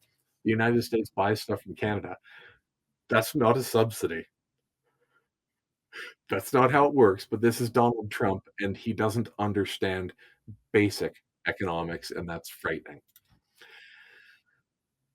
He says it makes no sense unless Canada is a state. Well, Canada's been doing just fine as its own country for over 125 years now, right? 1867 became a country. So, yeah, he's a fool, but there he is, straight from him. That's April 28th, so that's a week ago. It's still fresh. He still believes that. He'd been quiet about 51st state for a while during the Canadian elections, but he's back. So let's look at CBS News. It's a US source. It's good to get news from as many different perspectives as possible. Trump on using military forces. I don't see it with Canada, but something could happen with Greenland. So the reason I have this, it's very important. He is, and JD Vance, when JD Vance went to speak at Greenland, specifically said military force would be used. He gave Greenland a choice: have a referendum to become a part of the states or military force be used. JD Vance was very clear. And here's Trump saying, military force, I don't see it with Canada. So he's not even ruling it out. He just doesn't see it at this time. Something could happen with Greenland. So he's not ruling out military force with Canada, but he is specifically saying military force is okay with Greenland, right? Which is owned by Denmark, which is a part of NATO, a military alliance. This is a military ally the United States is threatening to destroy. This is not a joke. This is not an internet troll. This is actual war, right? This is what he's talking about. And it needs to be taken that seriously. President Trump said he would talk to Canadian Prime Minister Mark Carney about making Canada the 51st state. But the president said he didn't expect it to get to the point of using military force. He didn't expect it, right? But he's still not ruling it out. If your neighbor came to your house and said, hey, you're going to give me your house, and I'm not ruling out force, right? I'm not ruling out violence. If that's what your neighbor said to you, that's terrifying. That is what's happening, right? Greenland is a neighbor. Canada is a neighbor. Mexico is a neighbor. Something could happen with Greenland. I'll be honest. Trump said in an interview with NBC News. Meet the Press that aired on Sunday. He said that we need for national and international security. But he added, I don't see it with Canada. I just don't see it. Mr. Trump has repeatedly vowed to secure U.S. control of Greenland, a semi autonomous territory of the Kingdom of Denmark, while also threatening to make Canada the 51st state. And then there's his Gulf of America nonsense, claiming part of Mexico. And they've talked about sending their military in to the northern part of Mexico to deal with cartels. So trying to just renaming a body of water from Mexico to America, it's even if it's not an actual claim to Mexico's land, is obviously trying to push them, right? That's the point. And then saying they're going to bring their military and and attack northern Mexico, whether it's the cartel or anyone else, that's still Mexican territory. Those are the cartel is still Mexican citizens, and it is Mexico's issue to deal with. Um, when that issue spills over onto U.S. soil, absolutely, that's the U.S. jurisdiction, but not on Mexico. So when the United States, when they're making claims like that, that is them saying they want a war. The United States is looking for war. The president spoke with Carney following his victory, but the men said they didn't talk about making Canada 51st state. Still, when asked whether he would do so when the leaders next speak, Mr. Trump said, I'll always talk about that. He is being dishonest here. I know it's par for the course for Trump. He is very dishonest, but we can catch him in a lie here. So it says that he didn't talk about making Canada the 51st state. And if we look up Carney, Trump, phone call, 51st state, we're going to get it that yes, they absolutely talked about it. Oh, this is all very recent. So they just made a call. There we go. There's one from April 24th, right? So here's Truth Social. That's April 28th. Here's Trump on CBS. This is May 4th. He's saying that he didn't talk to Carney about that. Disagree, right? Right here. Carney said Trump raised 51st state during their call. It's right there. And then we have brand new ones now that the election, Canadian election, is over, and Carney's the prime minister officially. It looks like they have just had another phone call, right? Just within the last day. And it's the exact same thing, right? Trump is still pushing for the 51st state. So Trump is not being honest. He said that they did not talk about Canada being the 51st state. That was a lie. When he said that, asked whether he would do so during their next speak, Mr. Trump said, "I will always talk about that." Well, he did, right, on the most recent call. Mr. Trump outlined his reasoning, claiming we subsidize Canada to the tune of 200 billion a year and arguing that we don't need anything that they have. He said if Canada was a state, it wouldn't cost us. Oh, and Jen's awesome show in chat says Carney said no to him live. Carney was so joyful about it. Yes. But yeah, as we can see, obviously Trump is not telling the truth about the phone calls, right? Thankfully, we have a Canadian leader who is telling the truth, at least on those issues. We'll see how the rest of the Mark Carney and the Liberals term goes. But so far, so good. And again, Trump's claim that the U.S. subsidizes Canada to the tune of 200 billion a year. This is just factually incorrect. Canada is selling goods and services to the states. The states pays for those goods and services, right? It's no different if you walk into any store. They sell you goods and services, you pay for them. Did you subsidize that store? No. You paid for the things you used. You paid for the service you used, the goods you used, right? You eat at a restaurant and a meal, you pay for the service to bring you to cook you the food, bring it to you. You pay for the food itself. You didn't subsidize that restaurant. So this is Trump's claim. And unfortunately, it looks like over the course of a decade, Trump didn't learn anything because he tried the very same thing back in 2016 with China, claiming that the US subsidized China. No, China manufactures things that the United States population likes and they buy it. It's transactional. If anything, Trump should understand transactional relationships. It is how he treats most people. But then he claims ignorance when it comes to countries. Hmm. This is one of those, is he stupid or is he lying? Right? It's one of those because it's not telling the truth. Either he believes that countries subsidize each other or he believes that relationships are transactional. Well, his actions say he believes relationships are transactional. So I think he knows exactly that this is not a subsidized. He knows it's not true, but the population of the United States largely doesn't. So he can tell them whatever he wants. They'll believe him. The president said it would be a cherished state, while urging that North America would be beautiful without the US Canadian border running through it. When I look down at that, without the artificial line that was drawn with a ruler many years ago, it was just an artificial line. It goes straight across. You don't even realize what a beautiful country it would be, Mr. Trump said. It would be great. Look at Canada map. So here's that beautiful imaginary line that, here we go, this red line that runs across here, this straight one, and then you get, it's a little jagged around Ontario and Quebec, but the Maritimes. But then there's this other line that Trump seems to forget about.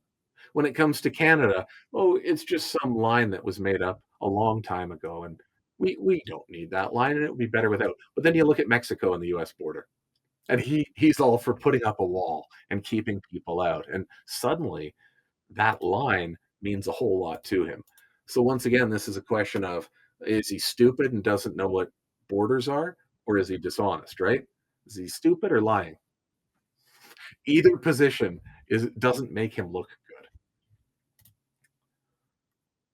As for Greenland, the president said when asked to clarify whether he would rule out using military force on the territory, that I don't rule it out. I don't say I'm going to do it, but I don't rule out anything. No, not there. So that's him specifically saying military force is an option that he is willing to use against Greenland, right? He will not rule it out. He says, we need Greenland very badly. Greenland is a very small amount of people we'll take care of and we'll cherish them and all of that. But we need that for international security. No, he does not. He needs that for a power grab. He wants to put his name on it, and they've already joked about calling it red, white, and blue land. Just like the Gulf of Mexico, Trump just wants to put America's name on it because he wants a legacy. He's not it's like his he builds gold towers and golf resorts, and he puts his name in big gold letters. That's what he lives for, is his type of person, and if you like that kind of vanity, if you like somebody who brags and shows off, Trump's your guy to vote for. But for those of us who don't like it, those are not good qualities of a person. It's not it's not what anyone from Greenland would want. It's not what people from Mexico or Canada would want. The president said it would be a cherished state, while urging that North America would be beautiful without the US Canadian border running through it. Oh, yeah, I've read that part. So we need Greenland very badly. Yep. Located between the US, Russia, and Europe, Greenland is viewed as a strategic position for both economic and defense purposes. With melting sea ice opening up new shipping routes through the Arctic, Greenland's prime minister has pushed back sharply against Mr. Trump's threats, saying in March that we are not for sale and cannot simply be taken. In a wide-ranging, hour-long interview with Meet the Press, Mr. Trump waffled on whether he thinks he needs to uphold the Constitution. In quotes, I don't know. I have to respond by saying again, I have brilliant lawyers that work for me, and they are going to obviously follow what the Supreme Court said, Mr. Trump said, regarding due process for immigrants sent to a prison in El Salvador. Well, that seems off topic if we're discussing Greenland, Canada sovereignty, but in terms of upholding the Constitution, it's on topic. Just 2 days ago, I believe it's May 6th right now. I think it was May 4th. The United States courts ruled that, or sorry, not the courts, oh, the folks in the Capitol there, right? They're federal government, not Trump, the executive branch, but they voted 2 days ago, Washington D.C., that United States citizens could be um, sent out of the country to prisons. So they are sending U.S. citizens, actual citizens, to the prison in El Salvador.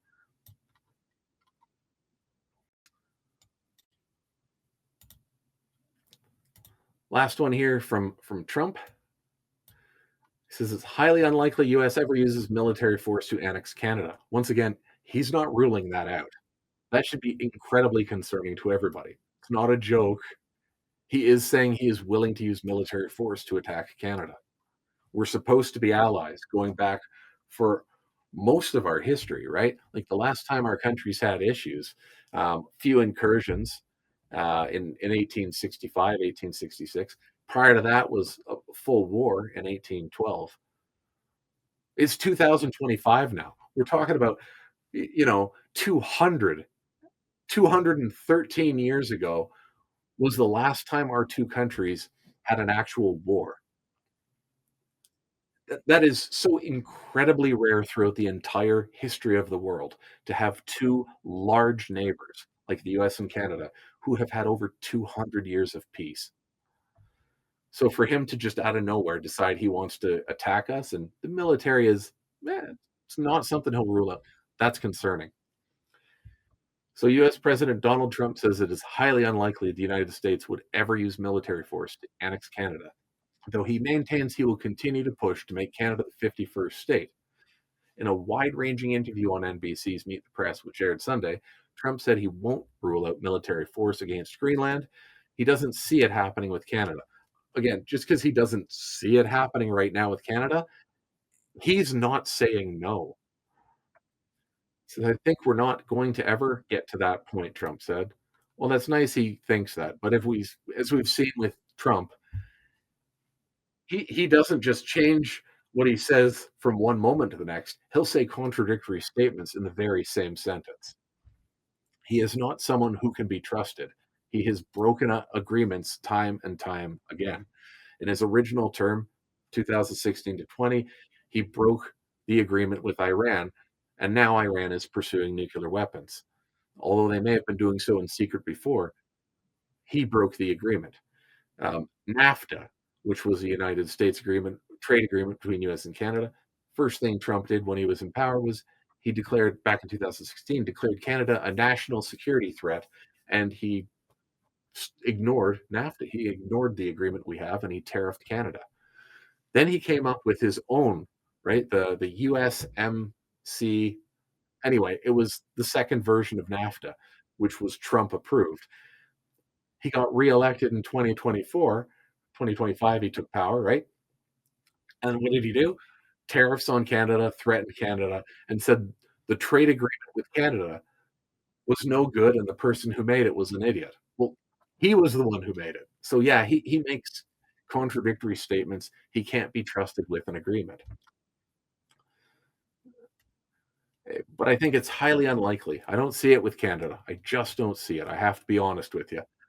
It's also funny to me. Trump often mentions how he has to be honest and just being honest. And Trump's remarks come as Prime Minister Mark Carney is set to have his first face to face meeting with the president this week in Washington, in which the country's trade war will be the topic of conversation.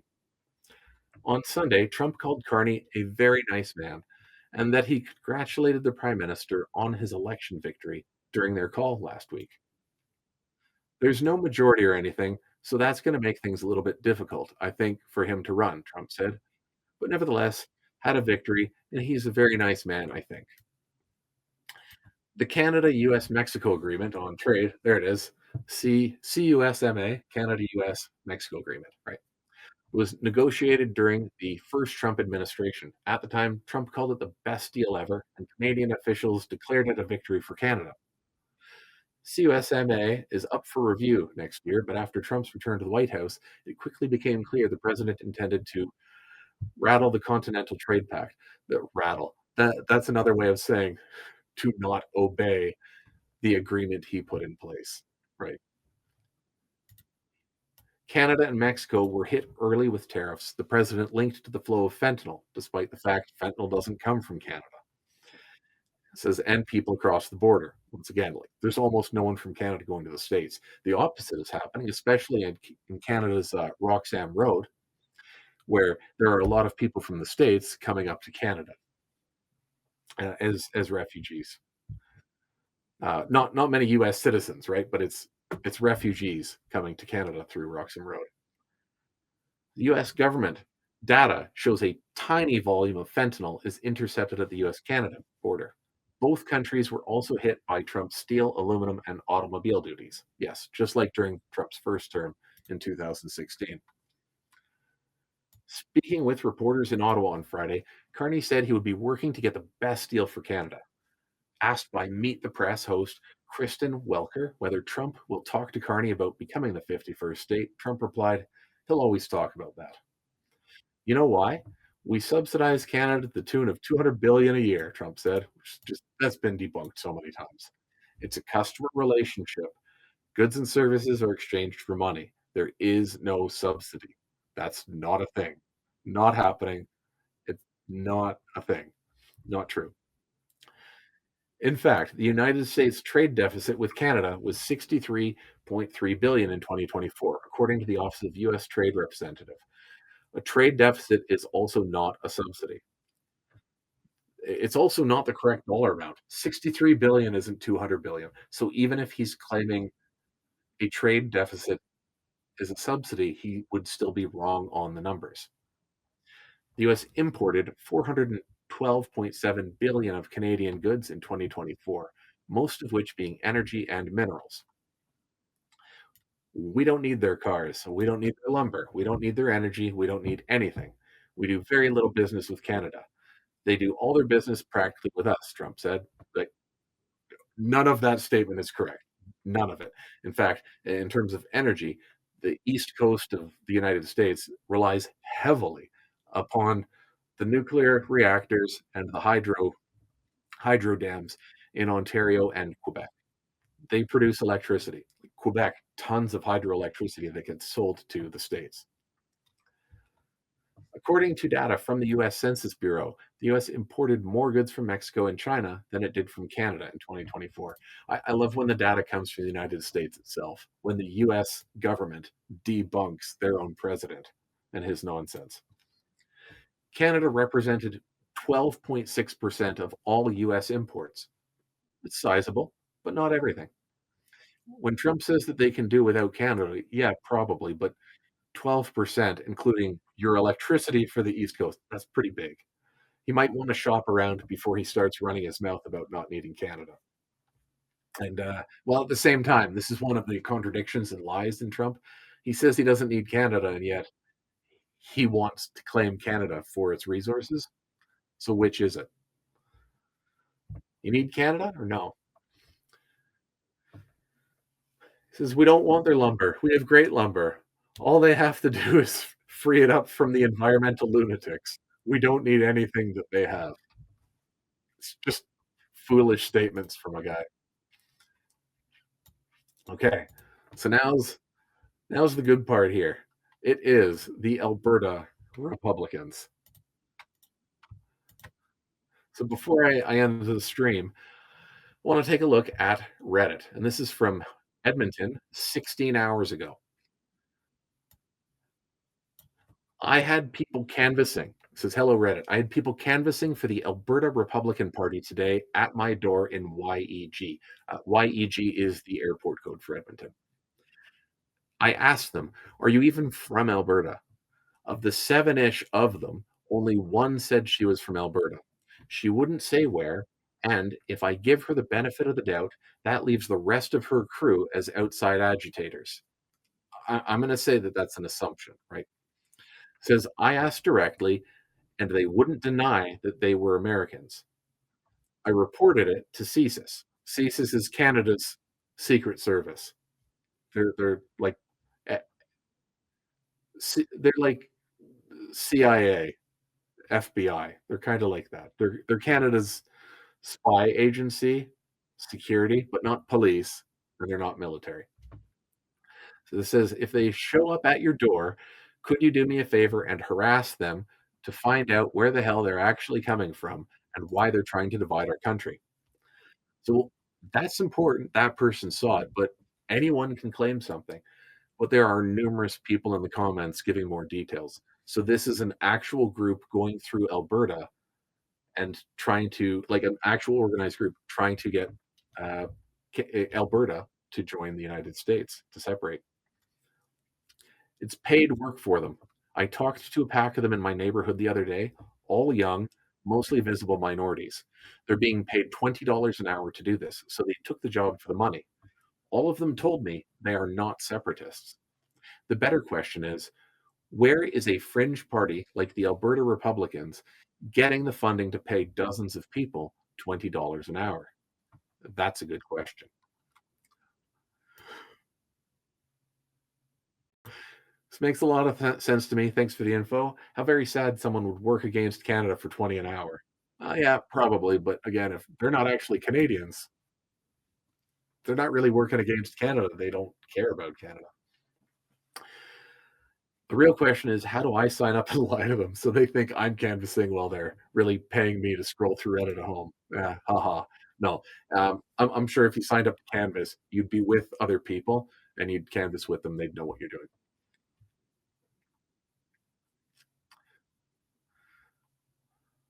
Yeah. So this says, "I've noticed that their Twitter account already has an official badge. No other party in Canada has that, as far as I'm aware. This reeks of American influence." So I am not one to just take people's word for it off the internet. Surely we're going to hear more about these people, but when someone states something like Twitter account, we can look that up. We know Elon Musk has worked for Donald Trump, right? With the US government. We know that he's made comments about the 51st state. So the idea that he would be treating Albertan Republicans favorably, yeah, that's probably true, but let's find out. So Twitter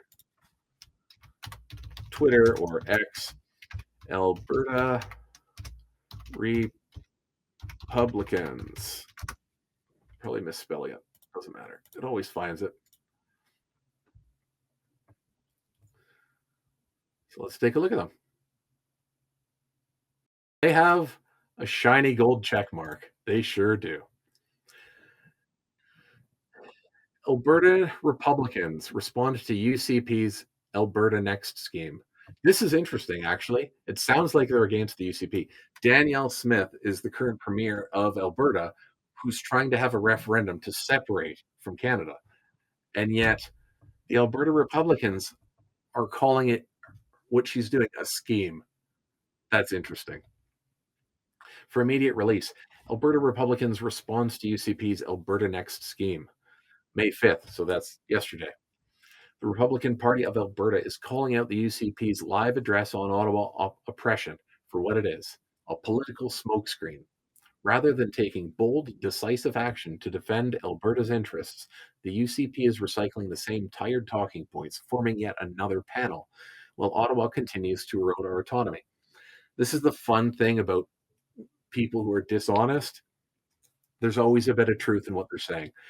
As we read through the different news articles, I mentioned that the Alberta Premier, Danielle Smith, she's trying to sit on the fence. Well, it's clear she sides with separation. She keeps trying to play both sides so that she either comes out as the leader of a separate Alberta or as the leader of an Alberta that's a part of Canada. She's not taking a strong stance, and it looks like the far right separatists here have taken notice. For too long, Alberta has borne the weight of Confederation, this says. Our energy industry has been demonized, our wealth drained, and our people treated as bargaining chips in Ottawa's political games. In the face of this sustained neglect, the UCP has chosen appeasement over action. That is that is mostly true, not quite. They just simply haven't taken a strong position. But it's not appeasement. The time for strongly worded letters, performative lawsuits, and advisory panels is over. Alberta's autonomy won't be won through delay and distraction. It must be asserted with clarity, conviction, and an unbreakable commitment to those who built this province. This isn't leadership, it's capitulation. Alberta needs a binding referendum. That's that's odd because Danielle Smith is trying to have a referendum. They're speaking against her and she wants the same thing they want, separation and a referendum.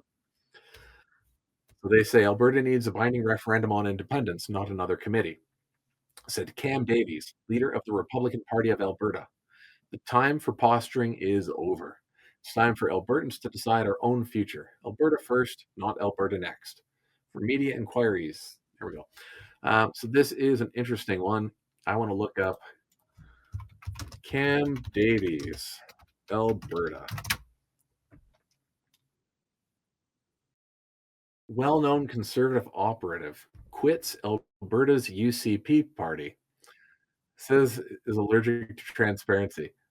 So that's he was a part of Danielle Smith's government, decided she wasn't taking a hardline stance, so he split off to do his own thing.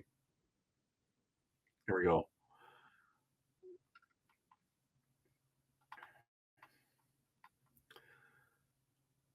Yeah, it says Davies is the third notable UCP member to publicly voice sharp criticism of the party in 2025.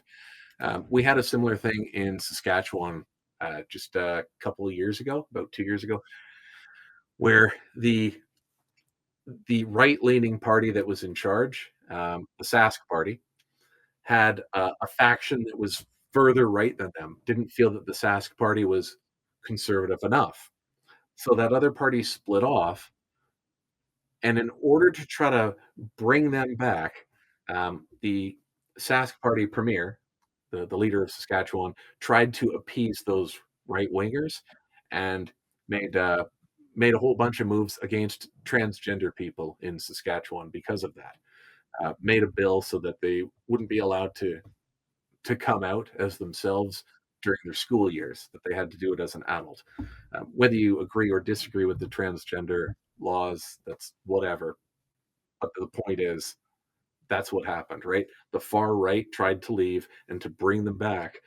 A conservative style government, the Sask Party, made a concession to try to have that bigger umbrella of right wing people. It didn't work.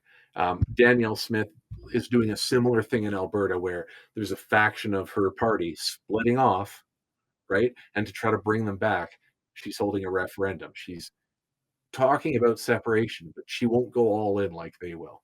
She's just saying just enough that hopefully she'll bring back their people and not split her political party. So there we go. That is that's separation. There's a little bit more to talk about. There's Twitter to look at. Um, we can check that out, but I'd like to wrap this up in the next few minutes. It's always worth hearing what people have to say from themselves. So, looking at Saskatchewan's Buffalo Party, that is definitely for separation.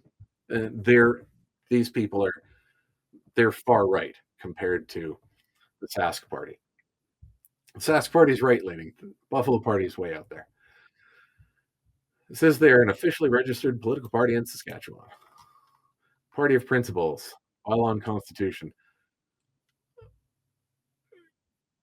I wanted to look here. It says May 4th, so it is current, but I wanted to see if there's anything in here about separating. We've got an annual general meeting in Estevan. That's not surprising. They got a lot of support there. There's a lot of angry people who love their oil money in Estevan. And again, with that prosperity of oil money, society does really well. But then there's the other half of a lot of that money is used for sex workers, drugs, and the trafficking, right? The dealing that goes along with it. So you get prosperity for some, and you also get a lot more crime and addiction. And so when you're the government of a prosperous area, when you let oil and gas or whatever industry it may be for resources, when you let them do really, really well, right? You remove barriers and restraints. You also have to take some of that money and invest it in social services so that the crime doesn't get out of control, so that homelessness doesn't get out of control, so that addictions don't get out of control, right? We need education in our schools. We need proper healthcare. We need proper social services. And those are all lacking in funding for Saskatchewan and Alberta, despite all of the money, right? From oil, from natural gas, uranium, potash. It doesn't make a difference. These conservative leaning governments believe strongly in the money part, but then they I don't want to say they forget, but they exclude the social part. It has to be both or your society fails. You don't make money, you fail. You make money and you don't take care of people, you fail. We need both. You've got to fund some of the social programs with all that newfound wealth. Oh, Buffalo Party, they got an annual general meeting. I am not seeing anything about separation. That's all right. I want to go back just a little bit further here, just to make sure. Join us at a town hall, Regina, but it doesn't say anything about separation. Saskatchewan politics, Saskatchewan Party. It's got Trump X and Trump news. Oh, there's 51st state. There it is. So even though they're not making actual posts, it's it's still in there. Though to be fair, I mean, I've titled my stream Western Canada Separation 51st State. Can I hold it against them? They've got 51st state in there. I talked about Trump. They've got Trump. Um, yeah, because I'm not for separation. And I know the Buffalo Party long enough. They're absolutely for it. They would like to be in charge. Oh, there we go. There we are. Should Saskatchewan become the 51st U.S. state? Special fundraiser. See, it's just a matter of looking long enough. This is back in February 4th. So the Buffalo Party posted this February 4th, 2025. They are for the 51st state. I am not. We both talk about Trump in the 51st state, but they're for it.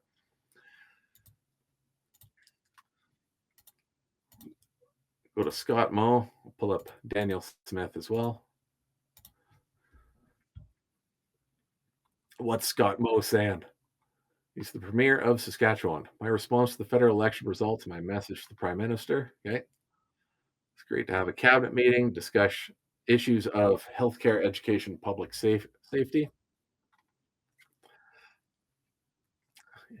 going to honor and remember the Indigenous women, girls, and Two Spirit people who are missing.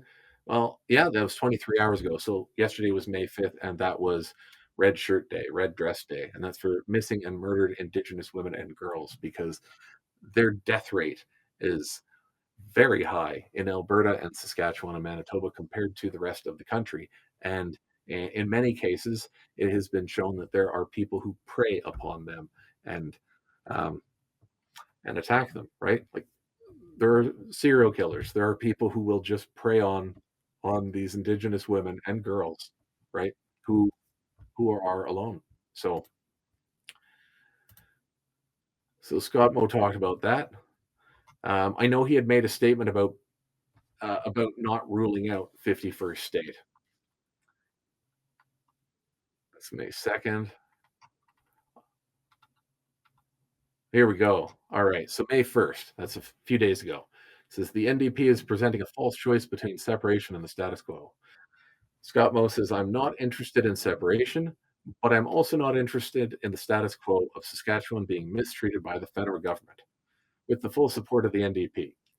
Well, that's one of those political bias things. The provincial NDP are not supporting the federal government. They have nothing to do with the federal government. They're focused on provincial matters. Um, he says he's not interested in separation, which is nice. There was also a news article of him saying that he's not ruling it out. So I don't want to just say things like that and make claims, but we'll look it up. Scott Moe separation. Always look things up if you can. There it is from 4 days ago. So yesterday he said he's not interested in separation, but from May 1st, he said he wouldn't stop. He wouldn't stop a vote on Saskatchewan separating. So where Danielle Smith in Alberta is saying she will be a part of making that vote happen, that referendum, Scott Moe's saying, well, he wouldn't make it happen, but he wouldn't stand in the way either. So how do you claim to be against separation, but saying you'd be totally open and willing to having a referendum and going through with it anyway, right? You for it or against it? Which is it? Because he's doing the same thing Danielle Smith is, where he's trying to sit on the fence and play both sides. Pick one.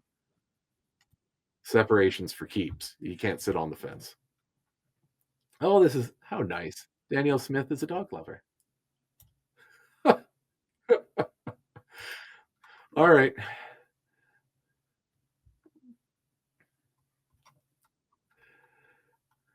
So what's she talking about here? Housing supply. She met with a leader from Turkey here, or I guess the new name or the old name, but maybe just the new pronunciation. It's not Turkey. It's Turkey. It's got an e sound on the end. A ye. I hope I'm pronouncing turkey right, but I'm so used to saying turkey like the bird that we eat at Thanksgiving. Here we go. Albertans will not stand idle while Ottawa continues to block our resources, decimate our economy, and violate our constitutional rights. After a decade of destructive Liberal NDP policies that have cost us over $500 billion, lost investment in hundreds of thousands of jobs, the time for real action has come. We're standing up for Alberta's future with strength and resolve. We're taking bold steps. Okay, so this is good. It's a checklist and it lets us know what she's working on. These might not be true, but let's let's read them. Pursuing a new Alberta Accord with Canada. So that, unless I'm mistaken, that's the separation referendum. That's the bold step to protect our province, she says. She says she's also demanding guaranteed port access for Alberta Energy and Resources. Yes, and that will be oh so much harder if it is a separate country. You There's a little interprovincial trade barrier right now with BC and Alberta. It'll be a lot bigger when it's the country of Canada.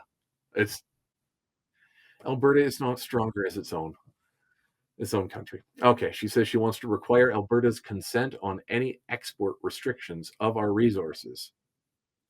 Well, as your own separate country who is beholden to the surrounding nations of Canada and the United States, she will not have, and she wants Alberta's consent. She won't have any say. She will have zero say on exports. Zero. right? You're a landlocked country. You are beholden to whoever surrounds you. Mongolia is surrounded with Russia on top and China to the south. Mongolia doesn't decide where their exports go. They are not a wildly prosperous country, and we'd see a Saskatchewan and Alberta just the same. There we go. Here's Mongolia. It's landlocked. You got China up north, sorry, China to the south and Russia up north. They can't get to the ocean without China's permission or Russia's permission. So if that's what Saskatchewan and Alberta want, if they want to be asking for permission and begging the United States, begging Canada, please, Canada, can I please get my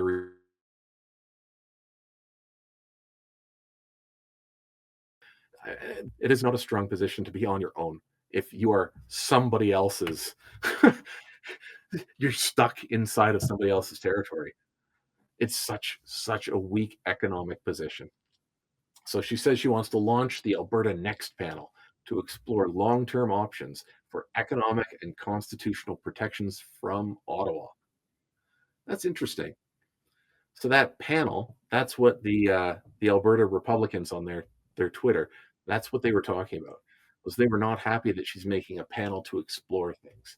They want action now, and she's just not taking a strong enough position for them. She says preparing for a 2026 referendum on key proposals that emerge from these discussions. So that means the next provincial election, or sorry, that's a referendum, 2026 referendum, is going to be about Canada and the US, Alberta separation. But she is most likely making her next election for Alberta's premier. She's most likely making it for the 51st state. She says defending Indigenous rights and treaties without compromise. So just to end this show, it's 11:30. I think this is a good spot to end. Once again, 1870s. The Northwest Mounted Police that were later rebranded to the RCMP. In the 1870s, the Northwest Mounted Police came to Western Canada and they made 11 treaties with Indigenous people on behalf of the federal government. 30 years later, in 1905, Alberta became a province, Saskatchewan became a province. So the federal government and the Indigenous people, their territories came, their treaties came first, right? Their territories are protected under those treaties.